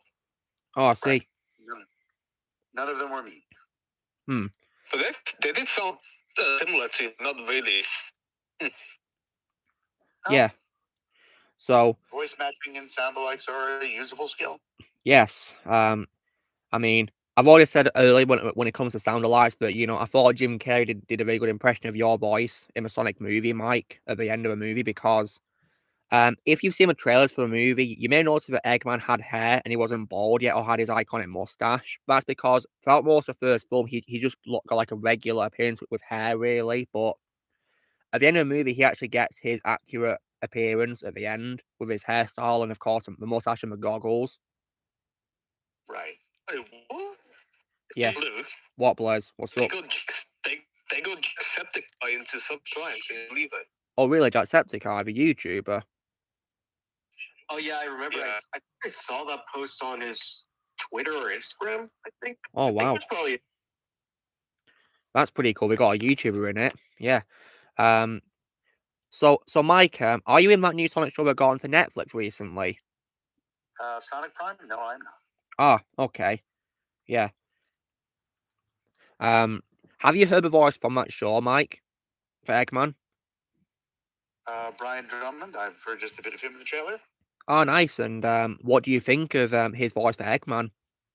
Well, they hired him for some reason, so obviously they must have liked him. So That's far cool. be it for me to second guess their decision. Oh, there's another question here asking, do you remember the time when you voiced a character called Garbage Man? Teenage Mutant Ninja Turtles 2003. Yeah. Absolutely. Yeah, because we're asking you, how was it working with the voice director Susan Blue? Susan Blue was all on the phone, so it was delightful to talk to her at a distance. But she was a fine director. Pleasure working with her. And Turtles was one of the few shows that they did it for kids that were recorded ensemble style. Oh, They wow. worked with at least most of the Turtles at one time. Oh, wow. So Yeah, that's another show I grew up with. So that was another remote production, was it? That's pretty cool. Mhm. Nice. And Susan Blue is definitely a legend. And have you heard her in Transformers as RC, Mike? Just a little bit, and I can tell why she's a legend. Yeah, because that's my favorite role of Susan Blue, and also, didn't you also as well voice the comic book legend Jack Kirby on that same Ninja Turtles show as well? Yep, yes, I did. That's really cool. Yeah. How did it feel getting to voice Jack Kirby?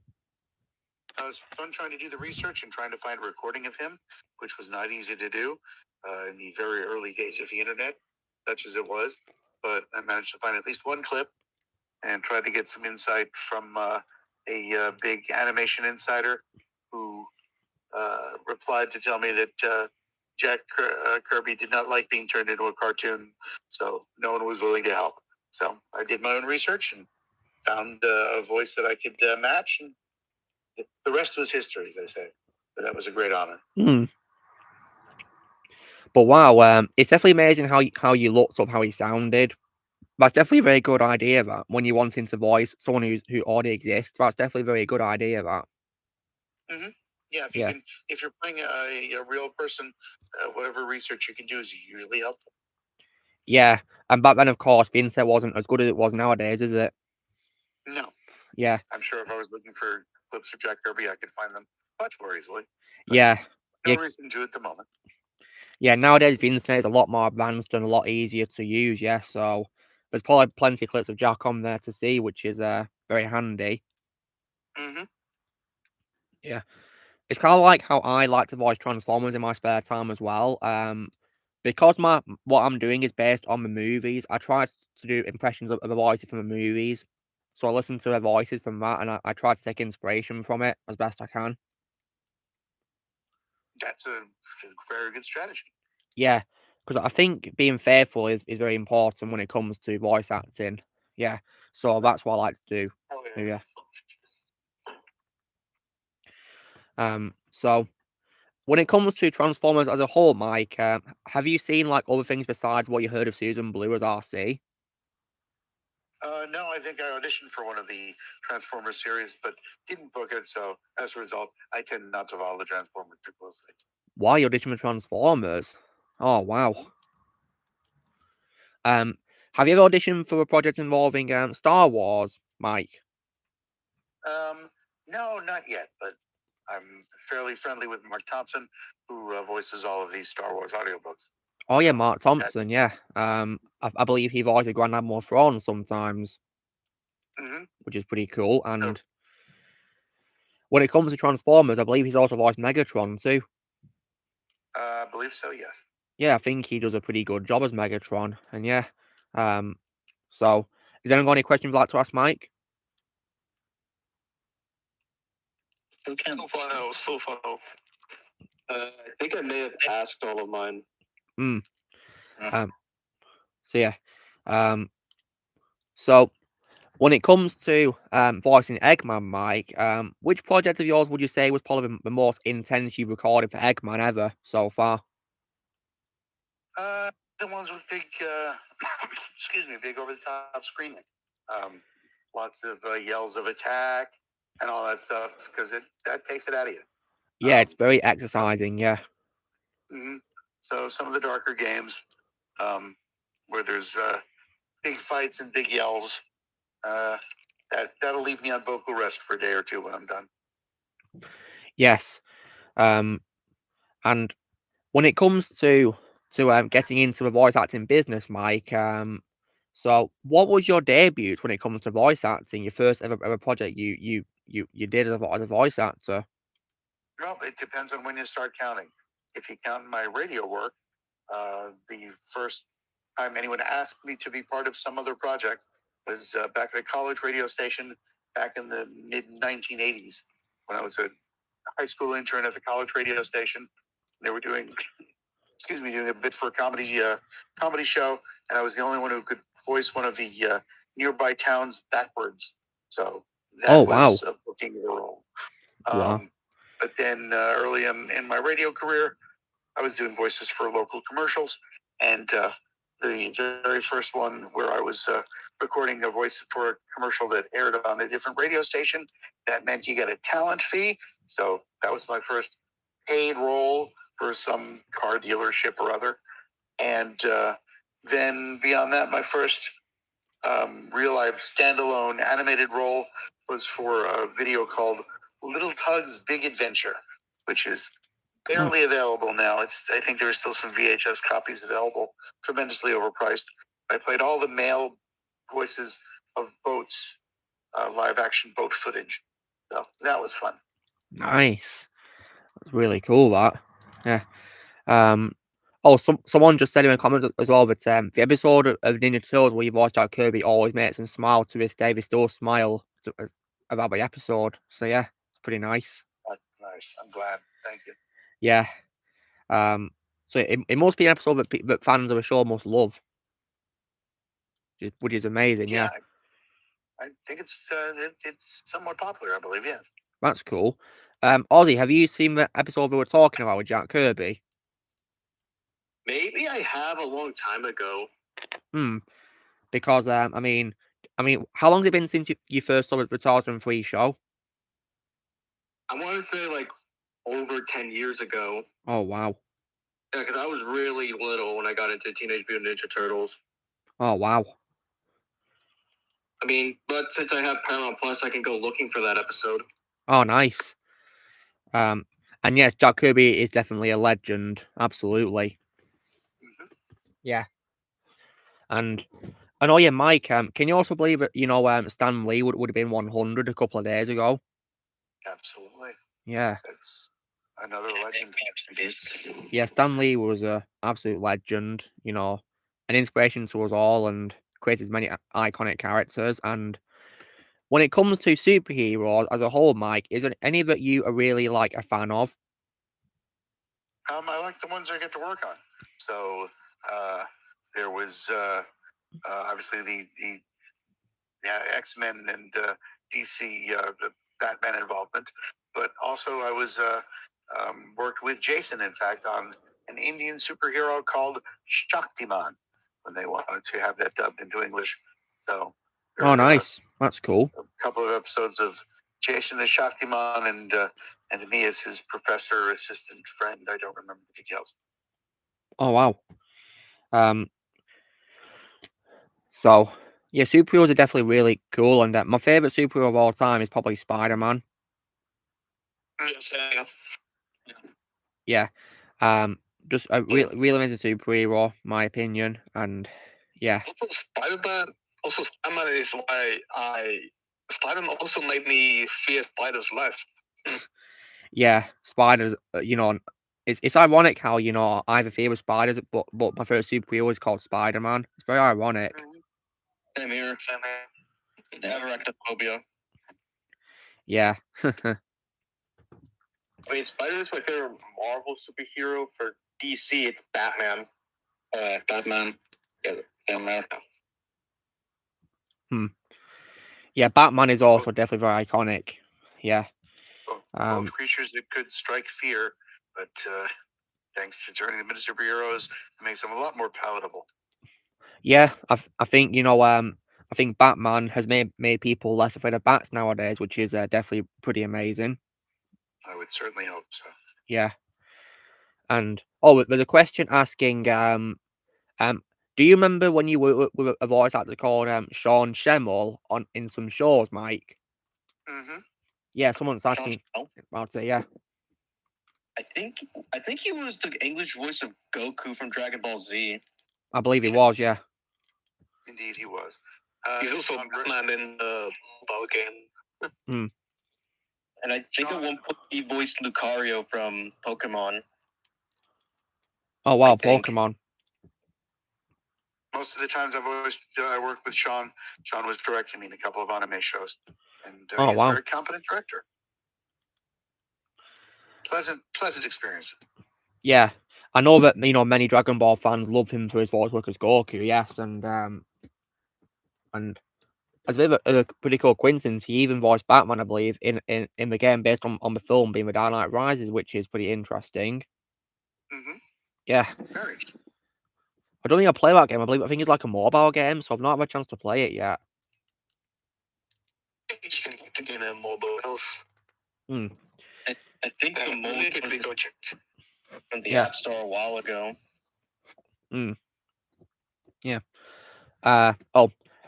Happy New Year, Sharon. And Merry Christmas to you as well. Yeah. Hope you have an amazing New Year. Yeah. We got some pretty nice people here supporting. Yeah, the game was deleted from the App Store, so you're gonna have to download it somewhere else. Oh, that's a shame. I wonder why it got deleted, Blaze. I wonder too.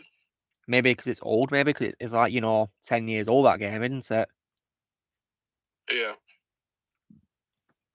But I asked Vermont if he wanted to come here, but he hasn't replied yet. Oh dear. I was hoping. I think he's just gonna spend time with his family. I suppose it makes sense because it's New Year's Eve, yeah. But yeah, because of this pretty fun stream, guys, I keep forgetting it's New Year's Eve sometimes. Yeah. Nowadays, I just treat New Year's as like just a usual day. Yeah, me too, really. And the only reminder of this being New Year is that I hear some fireworks going off in the background. Yeah. Yeah, I can hear them here as well. Yeah. When it comes to your New Year's, Mike, do you get any fireworks in the area where you live? I'm fairly close to New York City. Oh wow! So I could probably look out the window and see them, but it's much better to sit home and watch them on television. But yeah, with in our suburban hometown, not usually, but sometimes if we are traveling, we've been in Orlando at Disney for New Year's a couple of times, and they do fireworks all the time. Every night usually, but then they have a special New Year's extravaganza. One is Wednesday afternoon. That was at my end, guys. Yeah, goodness me, that was loud. I'm not sure if any fireworks are going to go off over my end because it's going to be raining for a while today. Yeah, probably not ready to set them off in these weather conditions, and it's cool that you mentioned Mike in New York, Mike, because I actually went there in February this year actually for a holiday. Excellent. Yeah. And my journey was a bit delayed due to travel problems, but I got there in the end and spent a few days there, which was definitely worth it though. Absolutely. Yeah, because it's my favorite city in the world, and it was definitely nice to go there. It's the greatest city in the world by some counts. Yeah, well, I think it is indeed. Yeah. I always wanted to Tokyo. Oh yeah, Tokyo. Yeah, but I think that's the largest city in the world by area, guys. Yeah, it's in Japan, I think. Yeah, I'd love to go there one day. Absolutely. Same here. Yeah. Probably definitely a really amazing experience. I'm somewhat Yeah, go ahead, Ozzy. You know the Yakuza games? What, Yakuza games? Yeah, what about them? Yeah, actually, it's in Japan, so you might see some of the locations for the game there. Yeah, well, I guess they can be the closest I can get to that. Yeah. So Yeah. I'd love to go to New York again, but one day maybe. I'd really love to. Yeah. Ozzy, have you ever been to New York? I would have gone 2 years ago, but it got canceled. Oh dear. Yeah, because in case you're wondering, Mike, Ozzy was going to go to New York a couple of years ago, but unfortunately his trip got cancelled, which Well, is a big shame. it's been a tough time for traveling for the last few years, so.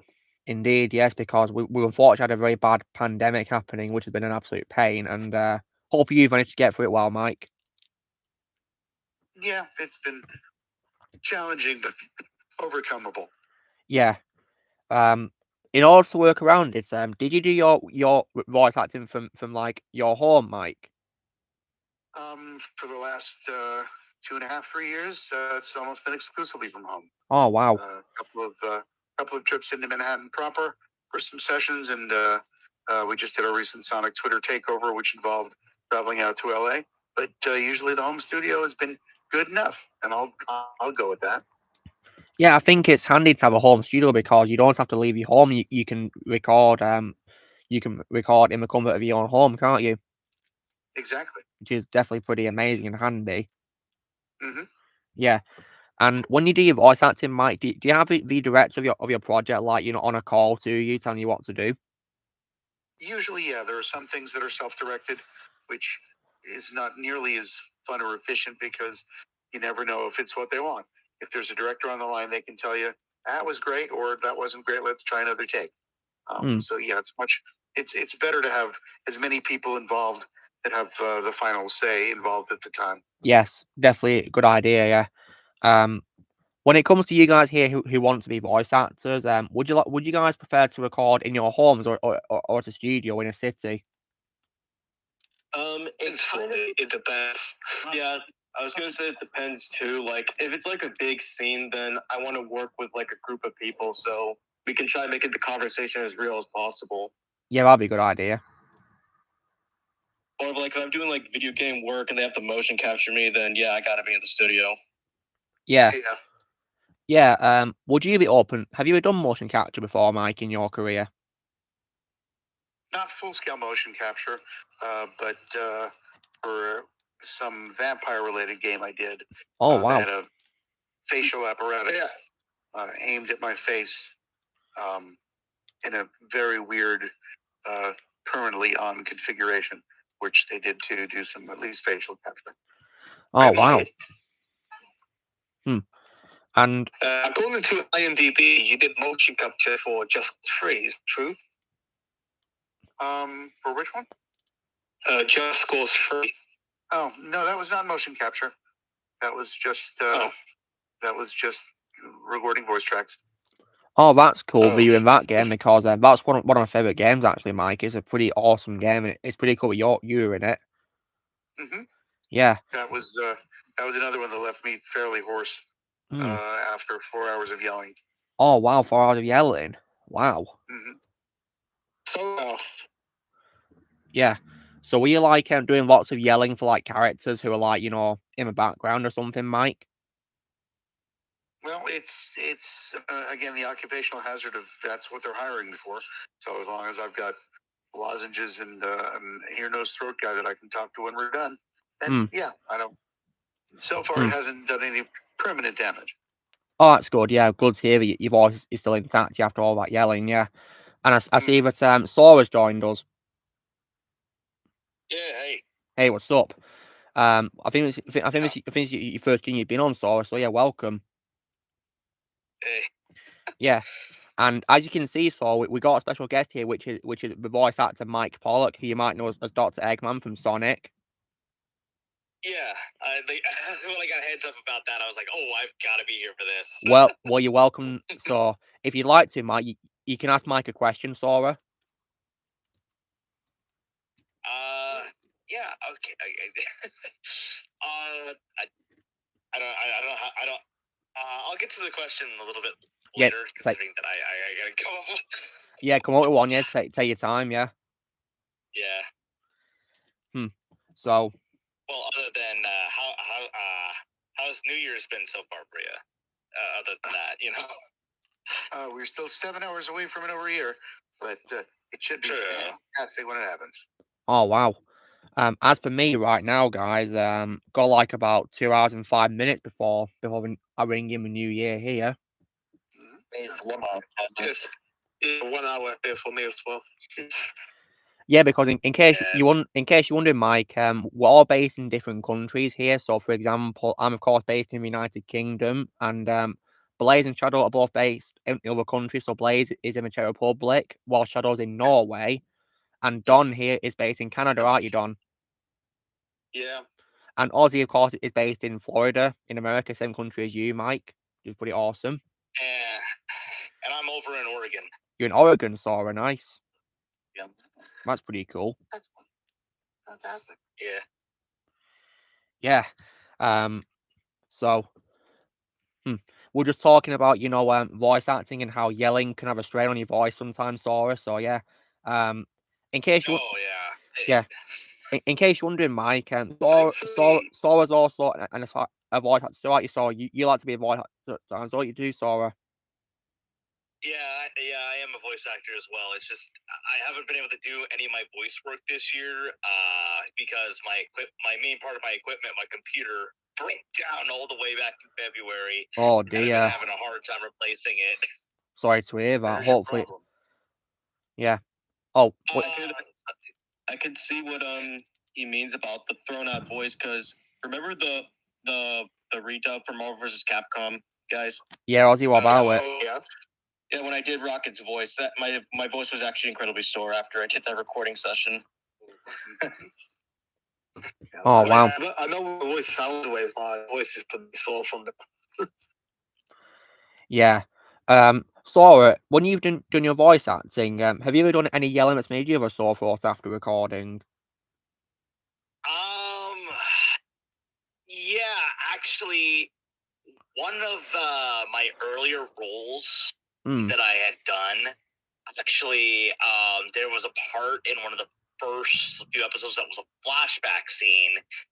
What made it even harder, though, was because I had to do it as my character as a child. Oh wow! So putting that onto it as well. Like we're talking like about 5 or 6 year old kid in a flashback. Oh wow!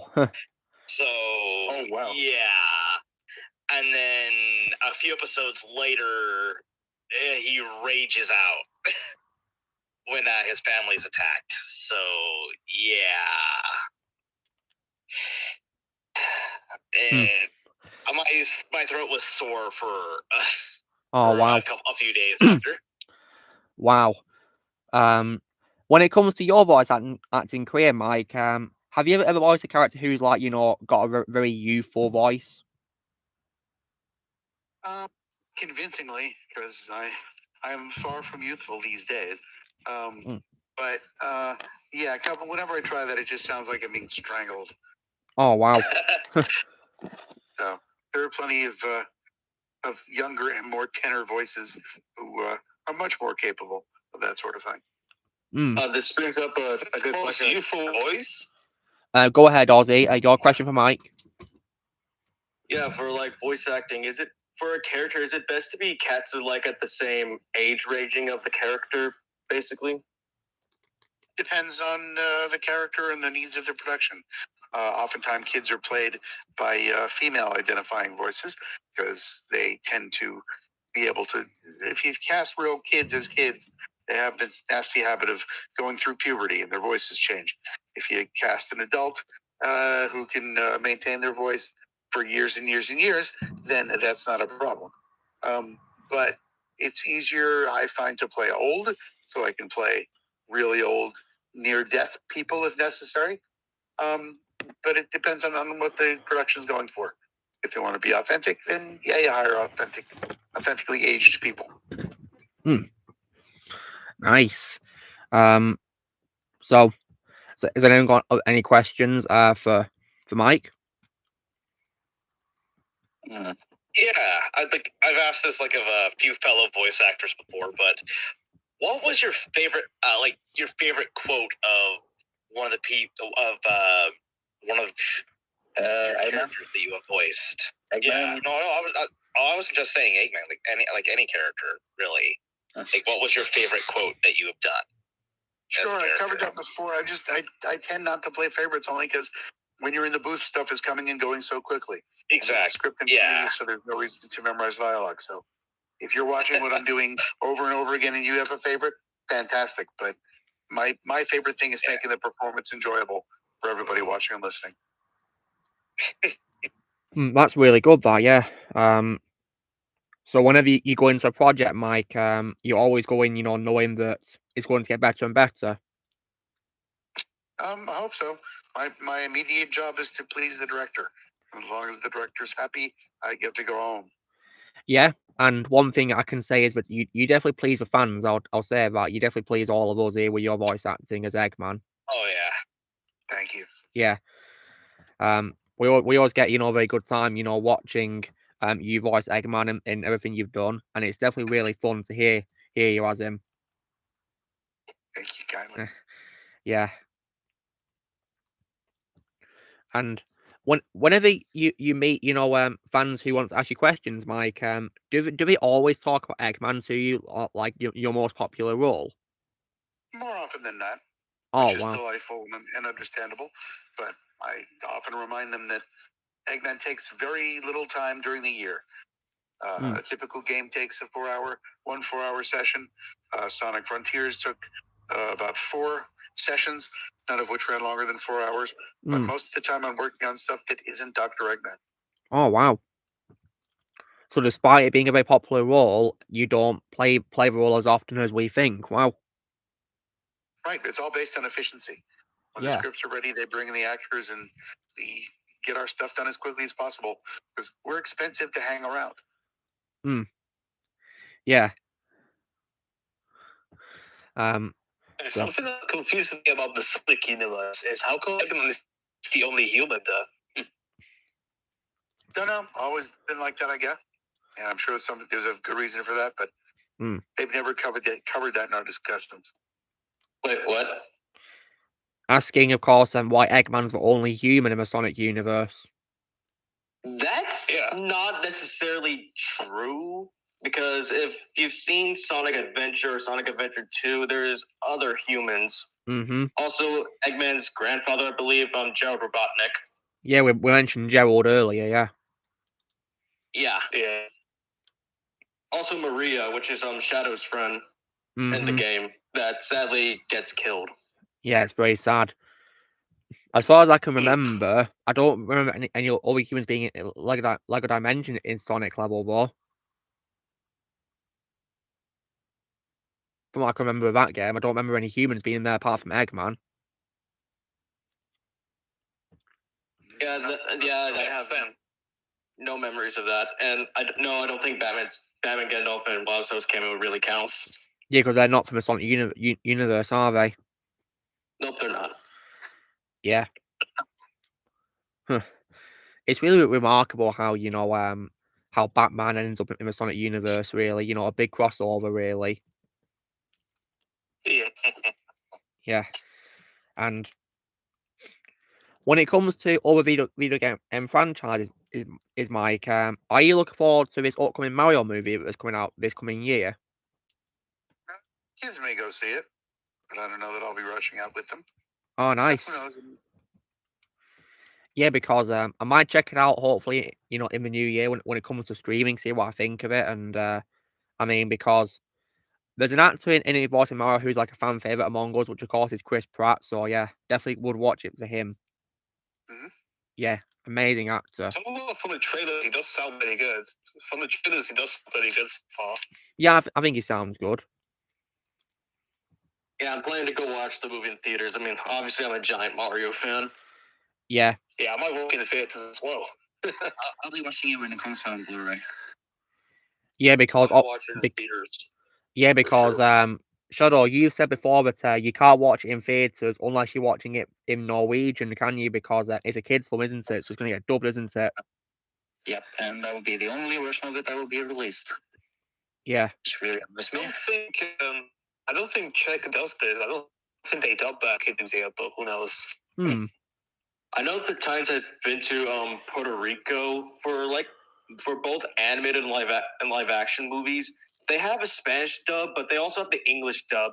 The only thing is that if you go into the English dub, they're going to play on Spanish subtitles. Yeah, I think so, yeah, because isn't Puerto Rico like a bilingual country, Aussie, with 2 languages? Don't really know. The amount of times I've been there, all I've heard of them is speak Spanish. Oh yeah, Black Adam had this. They had English audio, but Czech subtitles. Yeah, Black Adam. Did you see Black Adam by any chance, Mike, from last year? From this year, you know, Black Adam? Heard about it, haven't seen it. Oh, I'd recommend it. It was just really awesome. I loved it. Hold on, I'll be right back. No worries. It's really good. Yeah, really good. Yeah, I loved it. Probably the best, probably one of the best ones of this year. Yeah. I would say it's my second favorite superhero movie after the Batman. No, actually, no, it is my favorite. Now I think about it. Yeah, it's my favorite superhero film this year too. Because I gave off the figures of it. I give the Batman a 9 out of 10, while Black Adam a 10 out of 10. Yeah, I give Black Adam 10 too because I loved everything about it. Oh, yeah, also figures of Black Adam. I do, yeah. Figures of him, yeah. One with his hood on, without his hood, yeah, which is pretty cool. Yeah, I'll see if I can get some Black Adam figures in the future. Yeah. I'm hoping I can find a figure of Eggman War and Sonic. That'd be pretty cool. Oh yeah. I mean, I do have a Lego figure of Eggman, but oh my god, that one's really bad. Oh no. Yeah, the one that I showed you guys. The one that Sonic's out. The brick build. I don't remember the one. The brick build. I did not like it. You could probably bring it with you. You could probably get Mike to sign it, make it better for you, Shadow. Maybe. Yeah. So That's a nice idea. So Sora, have you come up with a question you'd like to ask Mike?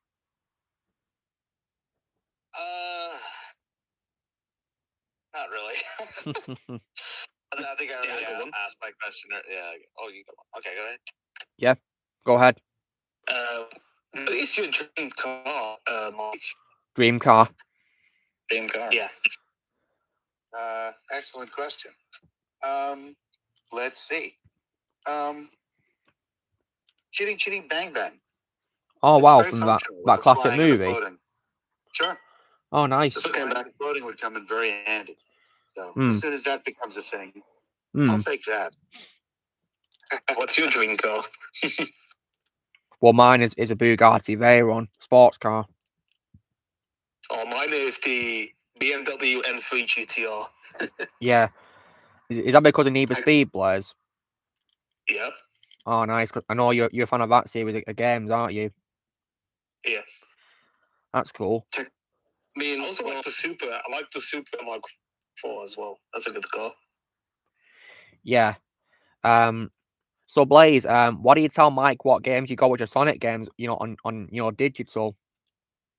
On PS3. Yeah. What Sonic games have you got? Sonic Unleashed. Sonic Generations. Nice.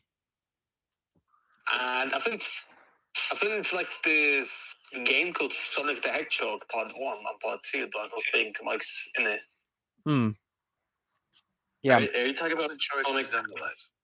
Talking about Sonic 4 Episode 1 and 2, Blaze? Oh yeah, that's what I mean. That's what I mean. I don't think there were any voices in that game, not that I can remember.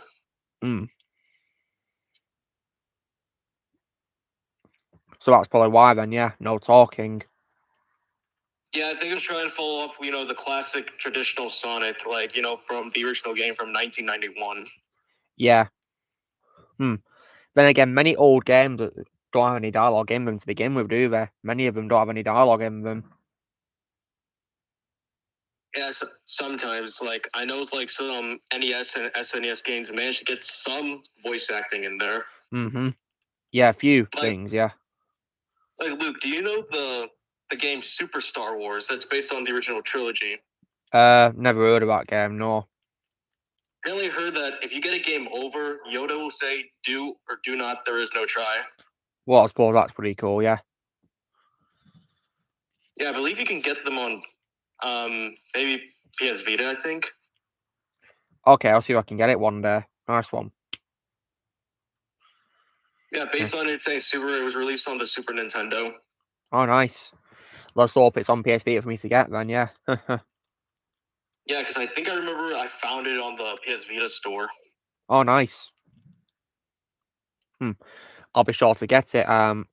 So Ozzy, why do you tell Mike what games you got with your Sonic games? Well, I have both Sonic Adventure 1 and 2, and if you're wondering, it's the 2 battle version. I have Sonic Generations, Sonic Unleashed, Sonic the Black Knights, the Secret Rings, and I also have oh crap, I forgot what the game was. Oh yeah, I do have Sonic Frontiers. Oh yeah, is that the new one? Yeah. Oh, nice.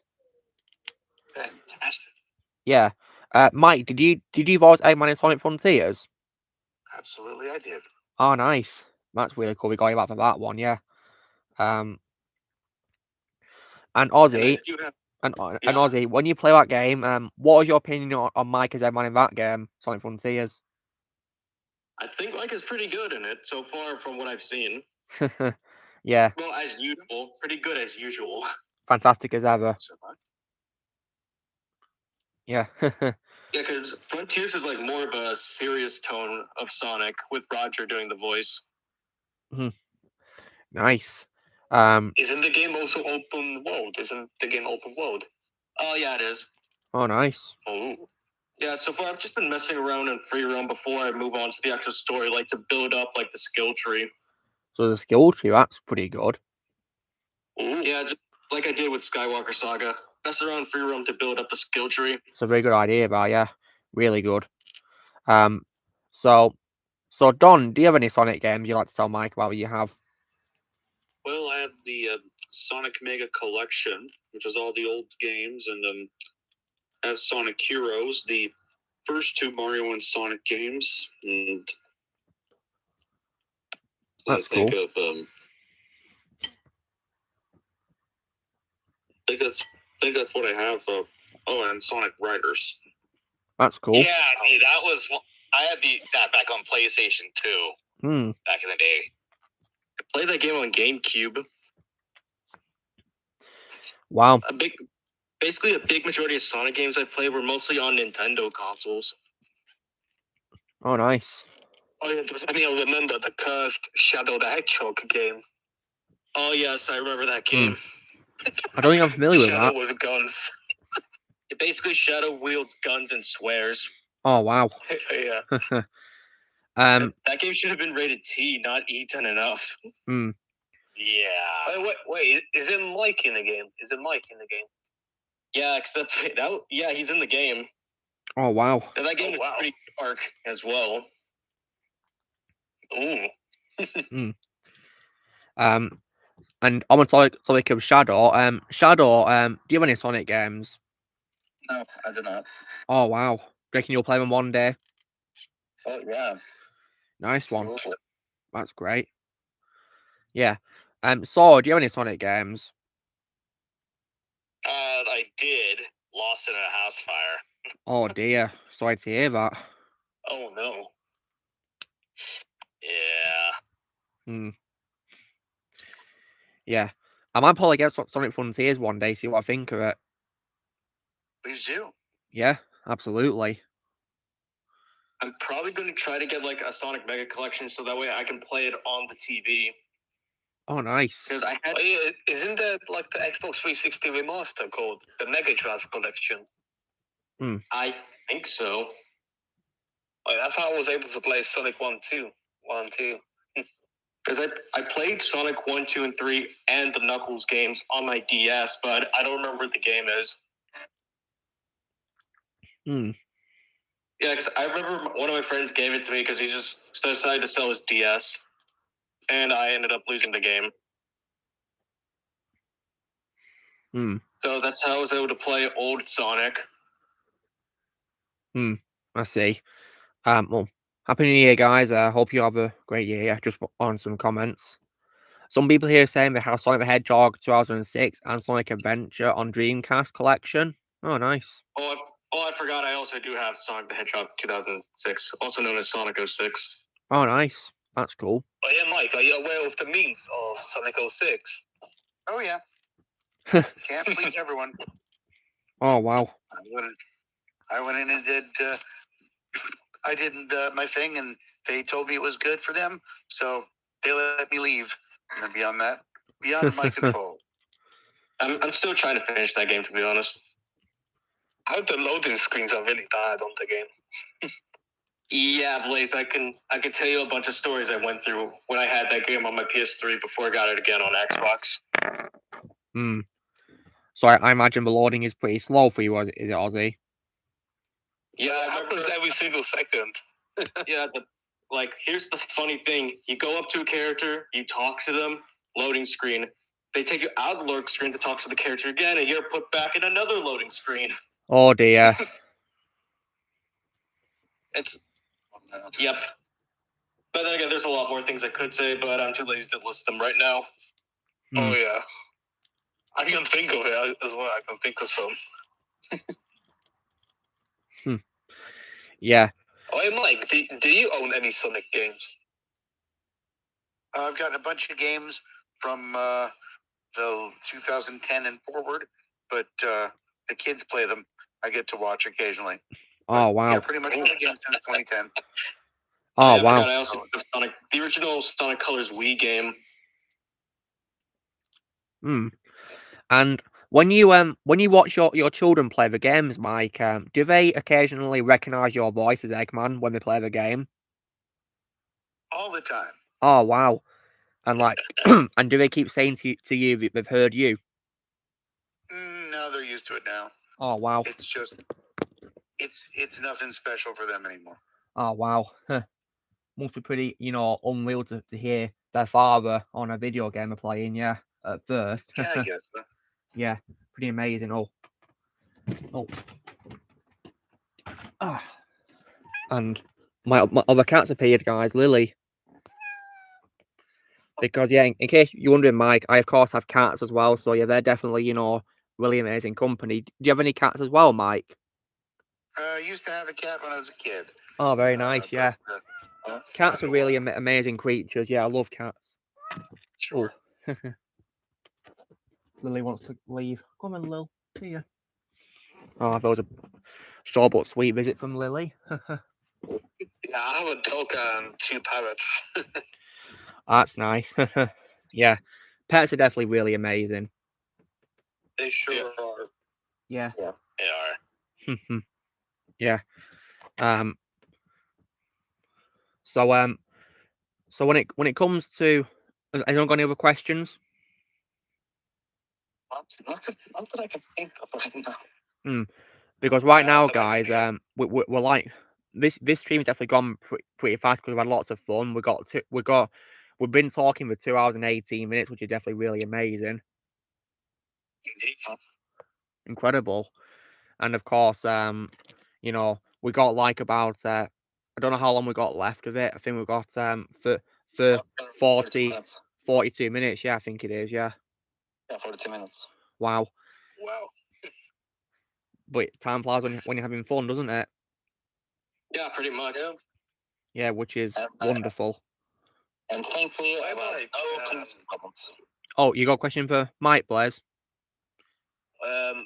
How long do you plan to stay on the coast, Mike? Because you're welcome for long as you want, Mike.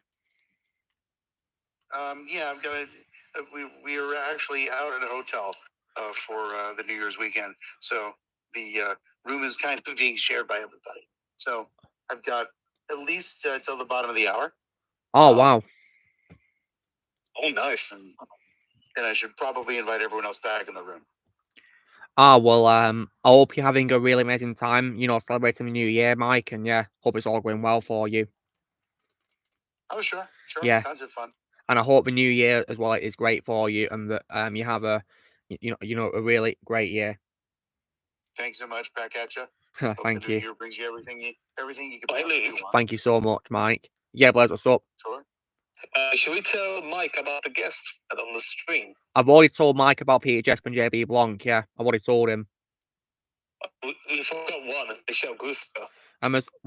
Well, I'm not sure if Mike knows her or not, but yeah, we had a Star Wars voice actress come on once. Mike called her Michelle Gruska. I don't believe I've heard of Michelle, but I guess I have now. So, yeah, she did the singing voice for one of the singing creatures, I think in Return of the Jedi, a Star Wars movie, which is pretty awesome. And we got her on because she's in contact with one of my other close friends who isn't here today. But yeah, she's definitely very lovely to talk to. Yeah. Excellent. Yeah. And we then, of course, got Peter Jessup on, and he was definitely really lovely to talk to as well. Yeah. Have you worked with him, Mike? I've not, at least not directly. Oh, wow. He's definitely worth, talking to. He's a lovely guy. I'm surprised he saw my message, and I was really surprising as well. Yeah, what a big surprise, yeah. And then maybe Blonde saw my message, and now Mike Pollock. Yeah, definitely a very big surprise, yeah. Which I'm very happy about, yeah. Never imagined it could be possible. Yeah. Yeah. Just really grateful. And thank you so much for letting me be part of it. Oh, it's my pleasure, Mike. Yeah, honored to have you here. Yeah, been lots of fun so far. Yeah. So, has anyone got any more questions? I'm out of questions. Oh yeah, it was an honor to meet you. Yeah. Yeah, it was an honor to meet you. Go on, Blaze. You got a question? What voice actor would you recommend to join us, Mike? And if you wanted to invite them here? Great question. We mentioned Mark Thompson. Mark is quite popular and versatile, so he would probably be a fantastic chat. Oh, nice. Well, nice. We'll see if we can reach out to him then. Yeah, that'd be pretty cool. Perfect. Tell him I sent you. Oh, you sending us a message? You even going to? Have you got contact with him, Mike? Oh, he's on Twitter. Oh, nice. Well, if he's open to a chat, we'd love to have him. He's very welcome. Excellent. He's usually pretty generous with his time. Well, that's amazing. Yeah. We're hoping to also get Fred Tarshort eventually as well. If he's not too busy as well. Hopefully he'll come. I did try to invite Dietrich Bader, but he hasn't seen my message so far. Oh yeah, Dietrich Bader, Batman. Tank from. Yeah. Oh yeah, time and Surf's up. Yeah. Good luck. Yeah. we also tried to invite Gina Carano over here too. Yeah, my favorite actress. Yeah. Hopefully.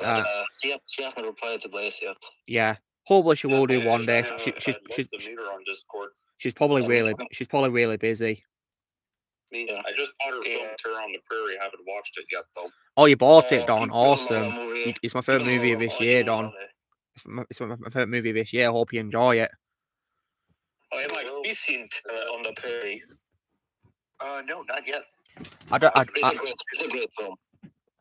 I'd recommend it, Mike, if you like Wild West movies. It's definitely really amazing if you like Wild West movies. Thank you. I'll put it on the list. Yeah, I hope you enjoy it. Yeah. Also, I found the show that I could talk about. It's called Wild Card. A series called Wild Card. On Twitter is Wild Card Series, an indie murder mystery series about lawyers. And, nice. We'll be recording an upcoming episode of that sometime soon. Oh, how exciting! That's cool. Oh, nice. Nice. Amazing. Oh yeah. I think the family wants to get back in the room, so we should probably start to wrap things up for me at least. Oh, no problem, Mike. Yeah, absolutely fine. So, okay, so so wrapping things up then. I just want to say it's been an absolute honor to have you here, Mike. Thank you so much for your time. It's been an absolute pleasure. Thank you, gang. A pleasure. Yeah. Thanks for having me. Oh yeah, it's been amazing. And you're always free. You're always free to join us if you want, Mike. Yeah. Join us again at any time. Yeah, you're always welcome if you like to, Mike.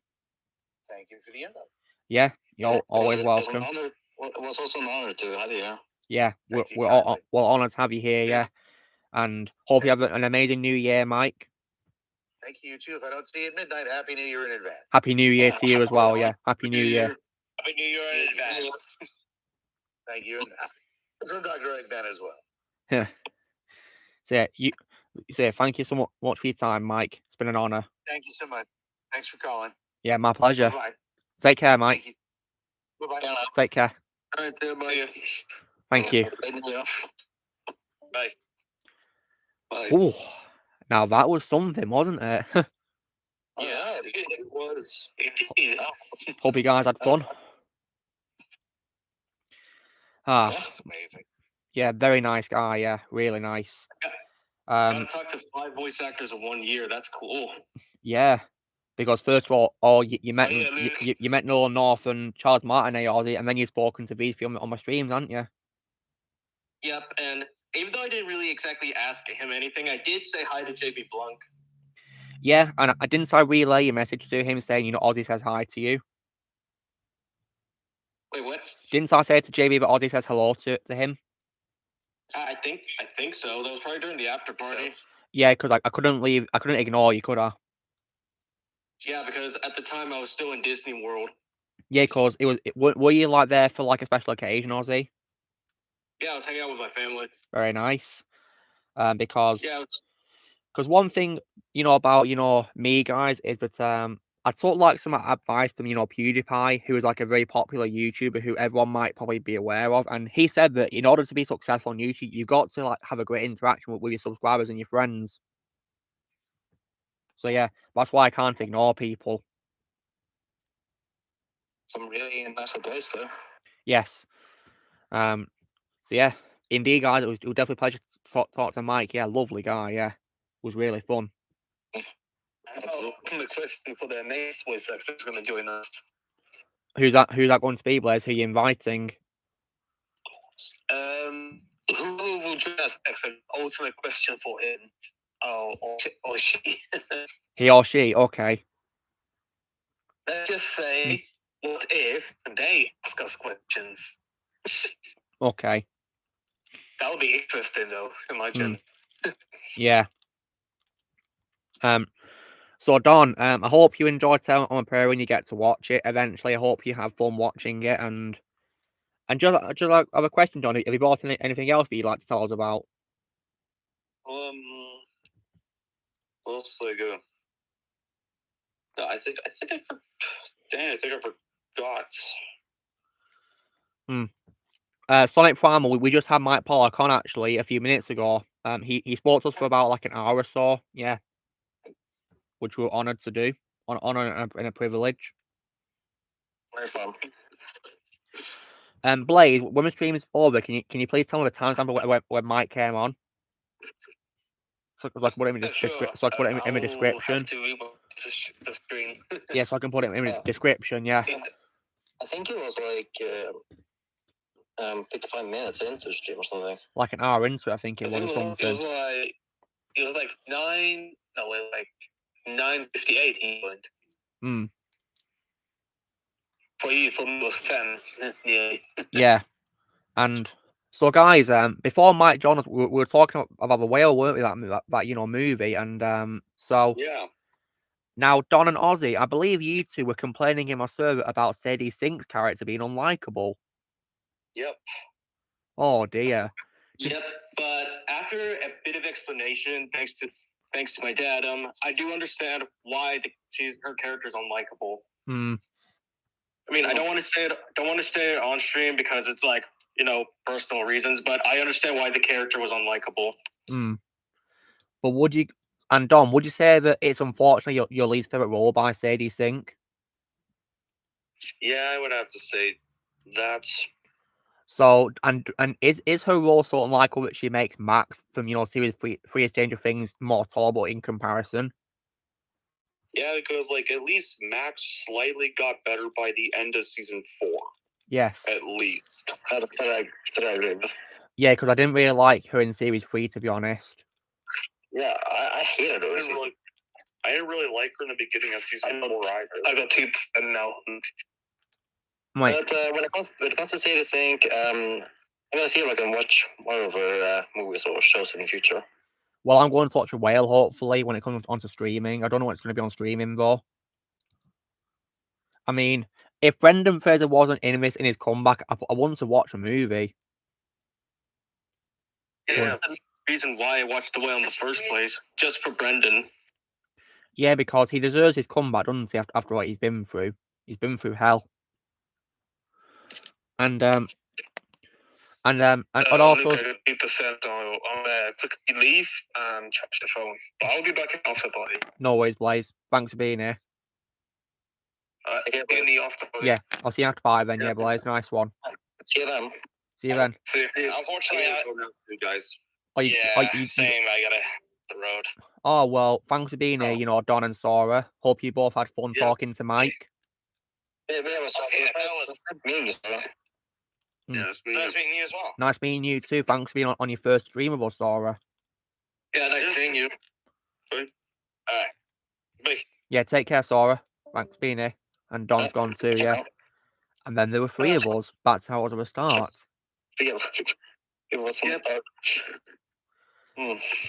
And oh yeah, Ozzy. I noticed in my server that that Don was really upset at the ending of The Whale. Crying. Like as he on his post on Instagram too. Were you upset too at the ending of it? Yeah, I was actually trying to hide my face in the theater. Oh wow. So I guess something very sad happens in the ending. Yes. Yeah, when you get a chance to watch The Whale, you'll find out, because I haven't been that upset ever since Avengers Endgame, probably. Oh wow. Saying something, isn't it? Yeah, there's been lots of films since Endgame. I don't know whether you've seen Ozzy. Huh. When it comes to his film, Ozzy, what would you give it out of 10? I think probably between either an 8 to a 9. Oh, nice. Oh. Yeah, because there are some scenes of the movie that are a bit disturbing, but then again, the movie was meant to be a serious tone to begin with. Mm-hmm. And then again, but would you also give a low score due to say his character being unlikable? Yeah, I would. But again, I understand where the character is coming from. Mm-hmm. Yeah. So far, guys, my favorite role of Brendan will still be Rick in the Mummy trilogy. Yeah. Rick O'Connell will still be my favorite role of Brendan Fraser. Yeah, and I think he's an underrated actor who deserves more love. Yeah, I'm going to try checking out more movies with Brendan Fraser. Yeah, I might do as well, actually, yeah. I might check out his Journey to Center of the Earth movies, actually, one he's in. Which is really underrated. Really underrated. He also did a movie with Ian McKellen that's called Gods and Monsters. Gods and Monsters, okay. So see if I can find that to watch one day. He was also in the Disney movie George of the Jungle. George of the Jungle, okay. Didn't that film have a very bad sequel? Unfortunately, it did. But the only benefit about that sequel is that they didn't ruin Brendan because he's not even in the movie. I suppose that's good, but do they unfortunately make out his character doesn't exist anymore while he's in a sequel? Well, he gets recasted in the sequel. Oh, okay, because the thing is, Ozzy, is that Brendan voices a character in that film called A Nut Job, and unfortunately, in the sequel, his character is not exist in a sequel to A Nut Job. Well, I never saw the sequel to begin with because I hated the first movie. Well, you're probably right, because the sequel, in my opinion, is worse. It's terrible. I mean, both films aren't that good anyway. Yeah, and also, I guess you could say George of the Jungle is an example of a movie that didn't need a sequel. Well, I'll be a judge about it if I watch both the films, really. Absolutely. Yeah, and for George himself, I think that's my 4th favorite role of Brendan, after his character Charlie in The Whale, and Trevor Anderson in Journey to Center of the Earth, and Rick O'Connell in The Mummy. Have you got a favorite role where it's his voice role, Ozzy? I don't really think so, since I keep forgetting that Brendan does voice work. Well, he's done voice work before. Yeah, well, he voiced, of course, Grayson in the first Nut Job movie, and in my opinion, he was probably one of the few best parts of it, alongside Liam Neeson, in my opinion. Might as well say that, even though I haven't seen that movie ever since it came out in theaters. It's probably best if you don't see it ever again, Ozzy, because you didn't like it, did you? Yeah, but I regard it as one of the worst animated movies I've seen in that year. Was 2014. Yeah, if I were to watch Guns N' Monsters, I'd probably just do for DM and Bread one. Yeah, because Ian McKellen's also one of my favourite actors of all time as well. Love Ian McKellen as an actor. He's phenomenal. Did I ever mention what my favorite role of Ian was? Ian McKellen. Did you? I'm not sure because I mean you've seen, of course, Lord of the Rings, haven't you, Ozzy? So I'm going to guess Gandalf. Yep, and my second favorite role is Magneto. Same. Yeah, I mean Gandalf is just a phenomenal character in my opinion. Thanks to him. While I do like his role as Magneto, I kind of like Michael Fassbender a bit more at his younger side. Yeah, me too. I think Michael Fassbender's version is more memorable and, in my opinion, more badass. Yeah, more sinister. Yeah, exactly. And Michael's also on my list of favorite actors too. He's just fantastic as an actor. Yeah, I'm planning to watch a Steve Jobs movie. Yeah, please do. It's really good in my opinion. Apart from, but my only bad quality in the movie is, of course, Seth Rogen, because I hate Seth Rogen. I figured that. Didn't you tell me there's a scene where he curses him out? Yeah, he says "F you" to him several times. Yeah, which is satisfying. Yeah. Now, Shadow, just out of curiosity, if you hadn't lost respect for Seth, right? If you didn't lose respect for him, what would you say is your favorite role of Seth? Because I'd say Steve Jobs movie. Yeah, I would say Steve Jobs as well. Yeah, because in case you're wondering, Ozzy, he plays a very serious role in Steve Jobs. Very serious. Oh, so it's gonna be hard to look at him then when I watch it. It is hard. That's why I give it from 9 out of 10, not 10 out of 10, because I can't stand looking at Seth's face at all. Actually, I think when it comes to Seth Rogen, I think a favorite role would either be Mantis or his character in Steve Jobs. It's one of those. Well, Mantis is my favorite voice role of his. And I suppose one benefit of his character in Kung Panda is he doesn't really talk much, so that's a good thing, I guess. Yeah, I guess so. Yeah, thank goodness for that.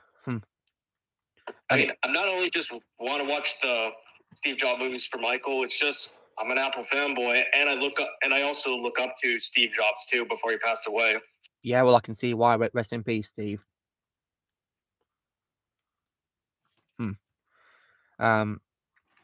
So Ozzy, whereabouts are you now with Uncharted? I'm on the third game right now. I'm still early doing a wall puzzle, I believe. Oh god, that wall puzzle.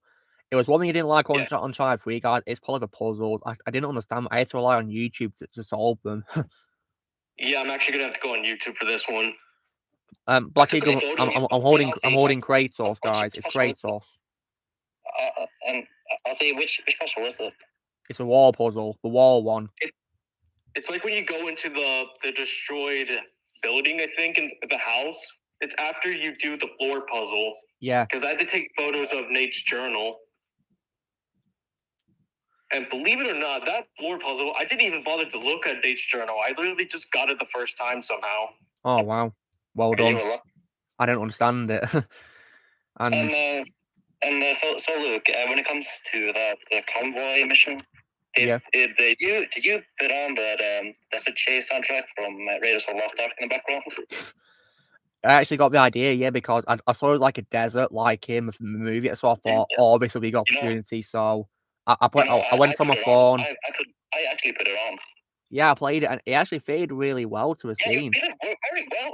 I love that. Yeah, but guys, my favorite part of the game is probably the plane scene. I really want to play that scene again. Oh, Ozzy, you'll love it. And in case you guys wondering, they literally take it and reference it in the movie. Personally, I think I would say that the convoy mission was my favorite. I think both of them are just insane. It reminded me so much of Indiana Jones. I love that. Yeah. Well, I know what to do when I get to that level. Yeah, and you're gonna love it. It's almost like playing an Indiana Jones game. That reminds me of when I fought against Electro Vulture and Spider-Man. I played on the Electro fight from Chasm 2. Yeah. And also the train fight for the Doc Ock boss battle. Nice. Yeah. You know, as well, when it comes to Uncharted, guys, would you guys say it's probably the closest we can get to a PlayStation Indiana Jones game? Yes. Yeah, pretty much. Yeah. And like, I definitely can't wait to play Thieves End, starting it tomorrow. I mean, I'm gonna see if I can download it tomorrow, but yeah. I haven't finished the game yet, but I will tell you that the game is pretty fun. Oh, nice. A lot of fun. I know that it's a game which is universally loved by Uncharted fans. Universally loved by them. And Uncharted is indeed an example of franchise that gets better each time. Also, I'm not sure if you're aware of this, but Uncharted 4 makes an Indiana Jones reference. Oh, really? Wow. What is it? Do you want me to tell you, or do you guys want to find out yourself? Yeah, tell me. Go for it. Please tell us. Okay, so there's a flashback mission that Nate has when he was a lot younger. And at the end of the cutscene when he's about to ride the bike with Sam, remember the flashback scene from Last Crusade? Yeah, with young Indy. Yep, they reference that when he makes a smiling face and then gets punched. Yeah, I noticed that similarity. Yeah, that's pretty clever, that. Oh, wait, I should have asked that to Nolan if that was intentional when I was at Comic-Con. Well, next time you see him, we should ask him, Ozzy. Yeah, next time you meet him, you can ask him. Or if we get him on the Discord chat somehow. Yeah, that would be better. That would be better, actually. That'd be incredible, yeah. I would actually love to talk to Nolan. Yeah, that'd be wonderful. Yeah, because nowadays, I regard Nolan North as my favorite voice actor of all time. That's cool. Hey, Mineshaft, Happy New Year to you. Hope you have an amazing New Year. Smite? What's Smite supposed to be? I don't know what that is. I'm reading comments, guys. Let's see if I can look it up. Got 19 minutes left to stream. This stream's gone so fast. Bloody hell. Yeah, it has. I'm about to make pizza right now because I'm hungry. Pizza time. I have that earlier, guys.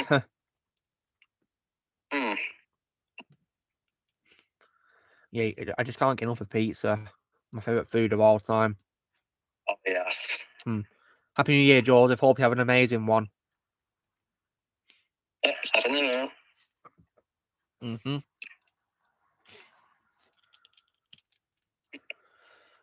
And also, what else? So when it comes as well to Uncharted, guys, I can also say that my least favourite is definitely Golden Abyss 4. Yeah, that is the weakest Uncharted game to me. To me, it's Drake's Fortune. Well, Shadow, just wait till you play Golden Abyss one day if you plan to. I told you guys I'm not interested in PlayStation Vita. So well, why do you watch? You watch a cutscenes on YouTube, Shadow. There's like a movie of it. Maybe, yeah.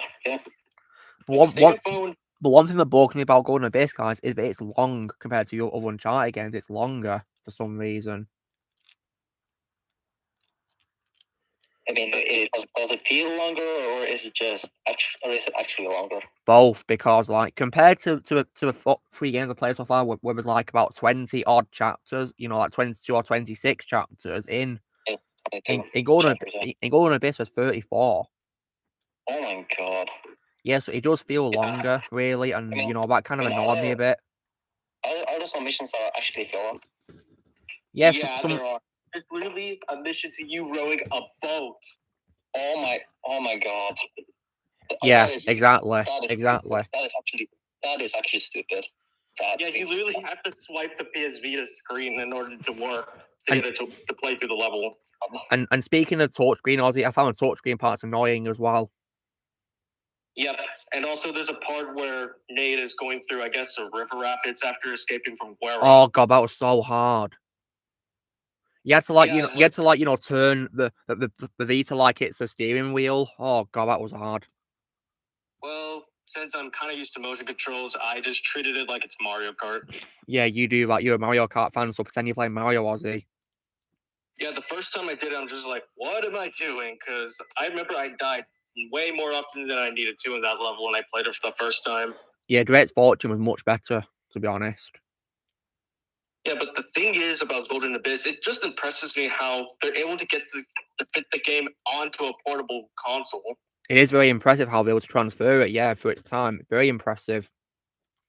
Yeah, then again, I kind of don't like how Naughty Dog was not involved with it. Like, it was by, I think, Binge Studio, I think? I think so, yeah.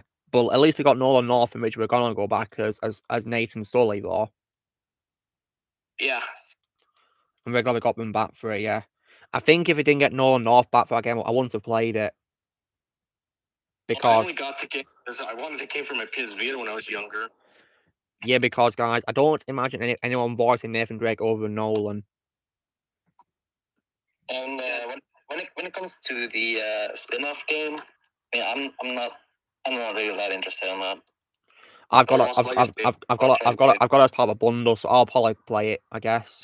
Hopefully it'll be easy to get trophies on it. I do have the Lost Legacy too, and it's about this story's about Chloe. Yeah, it's her game. I think it's the only one in the series in which Nate doesn't appear. We don't play as him, yeah. I'm mostly just interested in Nathan Drake's story, not really anyone else's.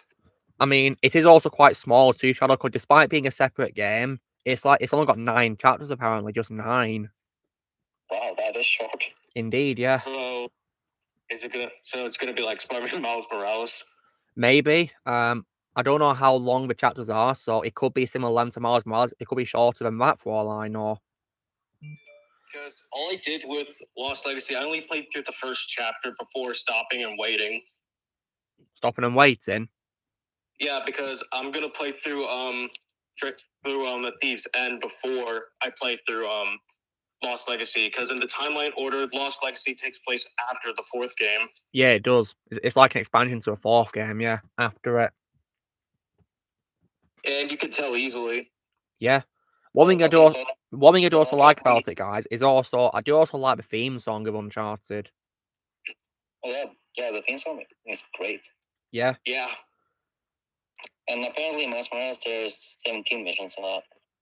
Yeah, there isn't very much in Miles Morales, because, yeah, despite being a separate game, not like a DLC, it's literally, quite short, really. Feels a bit rushed, really. So we can see Spider-Man. Pizza time. Oh, that looks nice. Is that pepperoni or Ozzy? Yep. Pepperoni. Hope you enjoy it. Wait, Ozzy, show me. Can you show me? Pizza time. Oh, that looks good. Yes, I'm incredibly hungry, and I'm going to eat it with some Cheez-Its. Yeah. Oh, man. Ozzy, you're making me hungry right now. Why do you get a snack, Shadow? While watching the stream. Oh, I'll probably wait.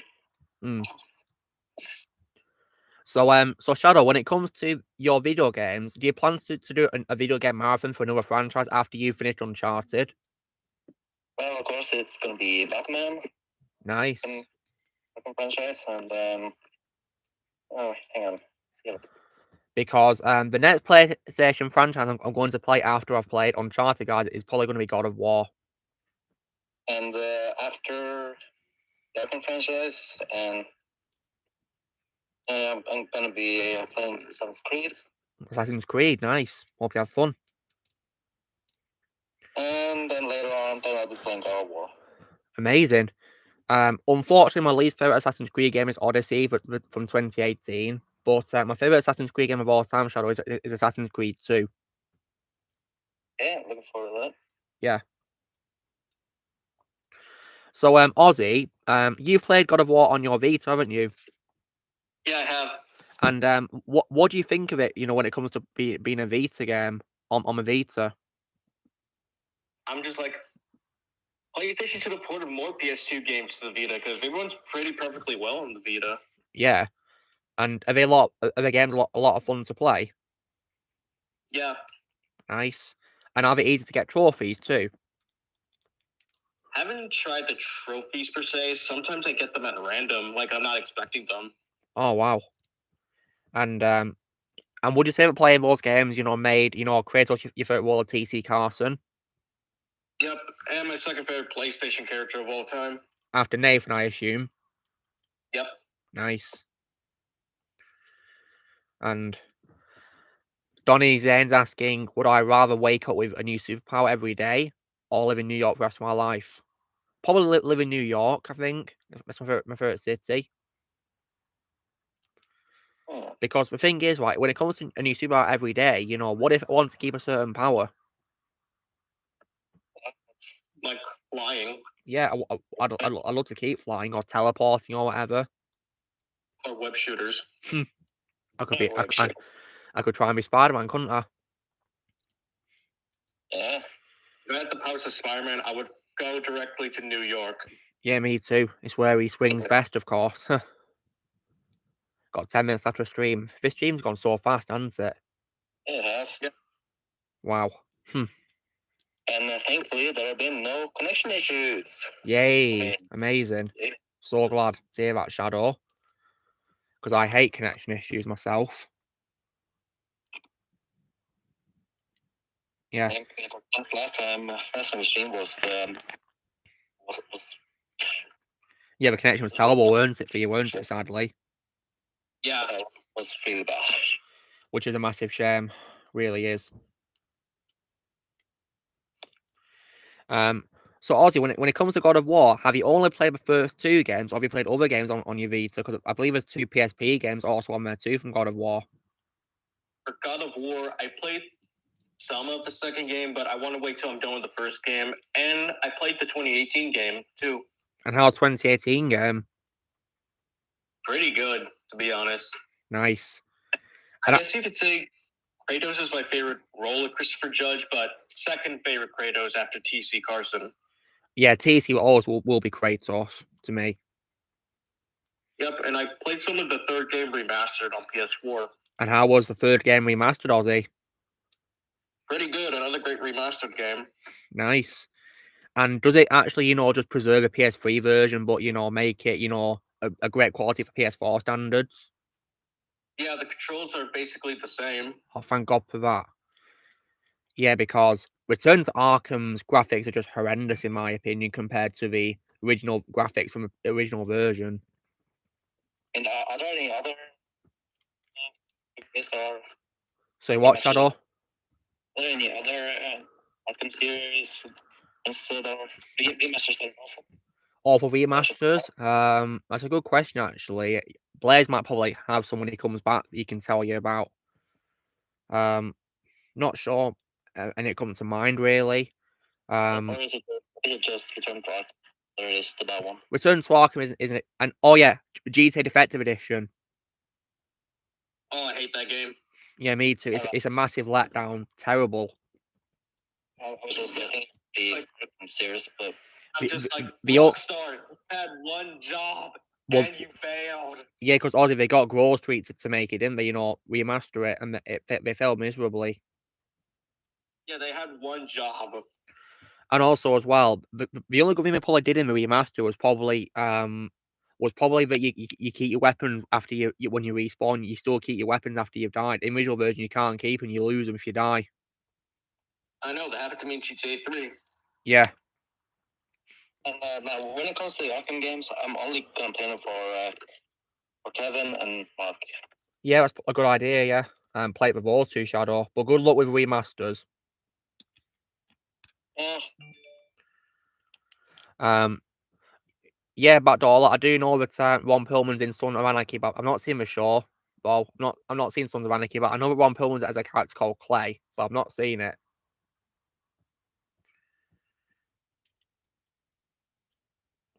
But if it comes on to stream one day, I'll watch it for Ron Perlman. Ozzy, there's a question from my daughter asking, what is your favourite scene from the TMNT 1990 movie? Either the pizza scene or the final fight with Shredder. Because my daughter's favourite scene is the reunion of Splinter with his sons.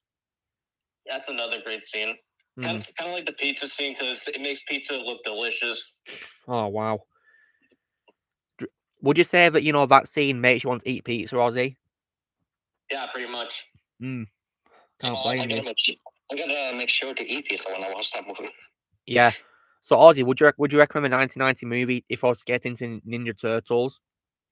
Yes, I would. That's my favorite out of the Teenage Mutant Ninja Turtle movies. Nice. I'll see if I can watch it one day, hopefully. Because the only thing I've been exposed to with the Turtles was Injustice 2, and that's it so far. Yeah, the Turtles are my favorite DLC characters in the game. Yeah, did you play it, Ozzy? Yeah, I played the versus mode. With 1v1 match. Nice. When it comes to the Injustice games, Ozzy, have you got a favourite Injustice game out of the two of them? Wouldn't necessarily say I have a favorite one because I haven't played the first game in a while, like a very long time on a console, not the mobile version. Yeah, because sometimes I'm starting to warm towards the first game sometimes. Really, I don't know why. The second one is also great, though. I suppose maybe it's like an equal, I guess. Equal. I think I give both of them like a score of 9 out of 10 equally, but, you know, the things I don't like in either of them, but one thing I don't like in equal measure for both games is I don't like Damian Wayne in the games. You know, Robin. I don't like Damian Wayne. Yeah, I find Damian Wayne Robin to be really annoying. And Ozzy, don't know the main reason why I hate him. Does he insult someone? Well, he killed Dick Grayson. Now I hate him. And are you guys talking about Injustice? Yes, Shadow. Oh man. And also guys, right? You know, in an animated movie of Injustice from 2021, right? The way, of course, Dick Grayson gets killed in it is pathetic. Oh god. Because all he does is he bangs his head on a batarang from which Damien throws at him and it kills him instantly from a batarang. What? That's how dumb that death scene is. Batarang, out of all things to kill you, a batarang, really? I know, right? And, I will be playing. We will be playing this game after I finish Skyrim. Yeah, and playing them was also hitting differently when I heard Kevin as Batman as well. It was definitely very sad to hear Kevin as Batman after what happened. And yeah, but I think in terms with fighting games, I can confirm my favorite Mortal Kombat game now is Mortal Kombat XL. Yes, absolutely, an incredible game. And yeah, here's my Batman figure, guys, from animated series. Awesome. It's got like, you know, like a permanently, you know, positioned cape like this where it looks like it's in the wind. Yeah, like on a rooftop. You know, that is pretty cool. Yeah, it is. I like it. Yeah. Wonderful. I even, of course, unboxed my NECA figure of Ash Williams from Ash vs. Evil Dead as well from the show. Yeah. Really cool figure. Yeah, Evil Dead's another franchise I'm gonna get into next year. I think probably during the after party, I'm gonna review my list of movie franchises I'm gonna try to get into next year. Well, I hope you enjoy it, Ozzy, because Evil Dead 2 is my favorite horror movie sequel of all time. Mine and Don's, actually. And where would you say it's your favorite Sam Raimi movie, like second or third? It's my third favorite Sam Raimi film behind Spider-Man 2 and Spider-Man 1. But yeah, I do regard it as the best Evil Dead movie and my favorite horror movie sequel of all time, and of course my favorite World War time from Bruce Campbell. Nice. Yeah, so I'd recommend the films, Ozzy, and I'd even recommend the 2013 reboot as well. Yeah, you told me that Bruce Campbell makes an appearance at the end of the movie, right? In the credits, yeah, at the end of the credits, to be specific. Which is definitely a very cool scene, really, in what's only a credits cameo in the shadows. So, a better cameo than Tony Todd's Candyman from that movie last year. Oh, yeah, because he was wasted beyond all belief. Yeah, I saw that clip. And how did I did not like it. Yeah, can you believe that? Well, that's probably one of the few scenes where, like, I've seen a cameo appearance and I've been let down by it. Yeah, like, I hated it. We sit Tony Todd like that. Like, guys, whenever I'm supposed to see a cameo, guys, I'm supposed to be, like, happy, but with Tony Todd's cameo at the end, no, I wasn't, because he was supposed to be playing the Candyman, but no, he got wasted. This makes me glad I'm not watching the Candyman sequels. Just stick to the original, because I watched them for your benefit, Ozzy. Yep, and I heard what they did to him in the sequels, and I'm not happy about it. Yeah, Ozzy, how did you react when you watched my ranking video and I said they made Candyman goofy in the third film? I was just like, are you effing serious? I wish I was kidding.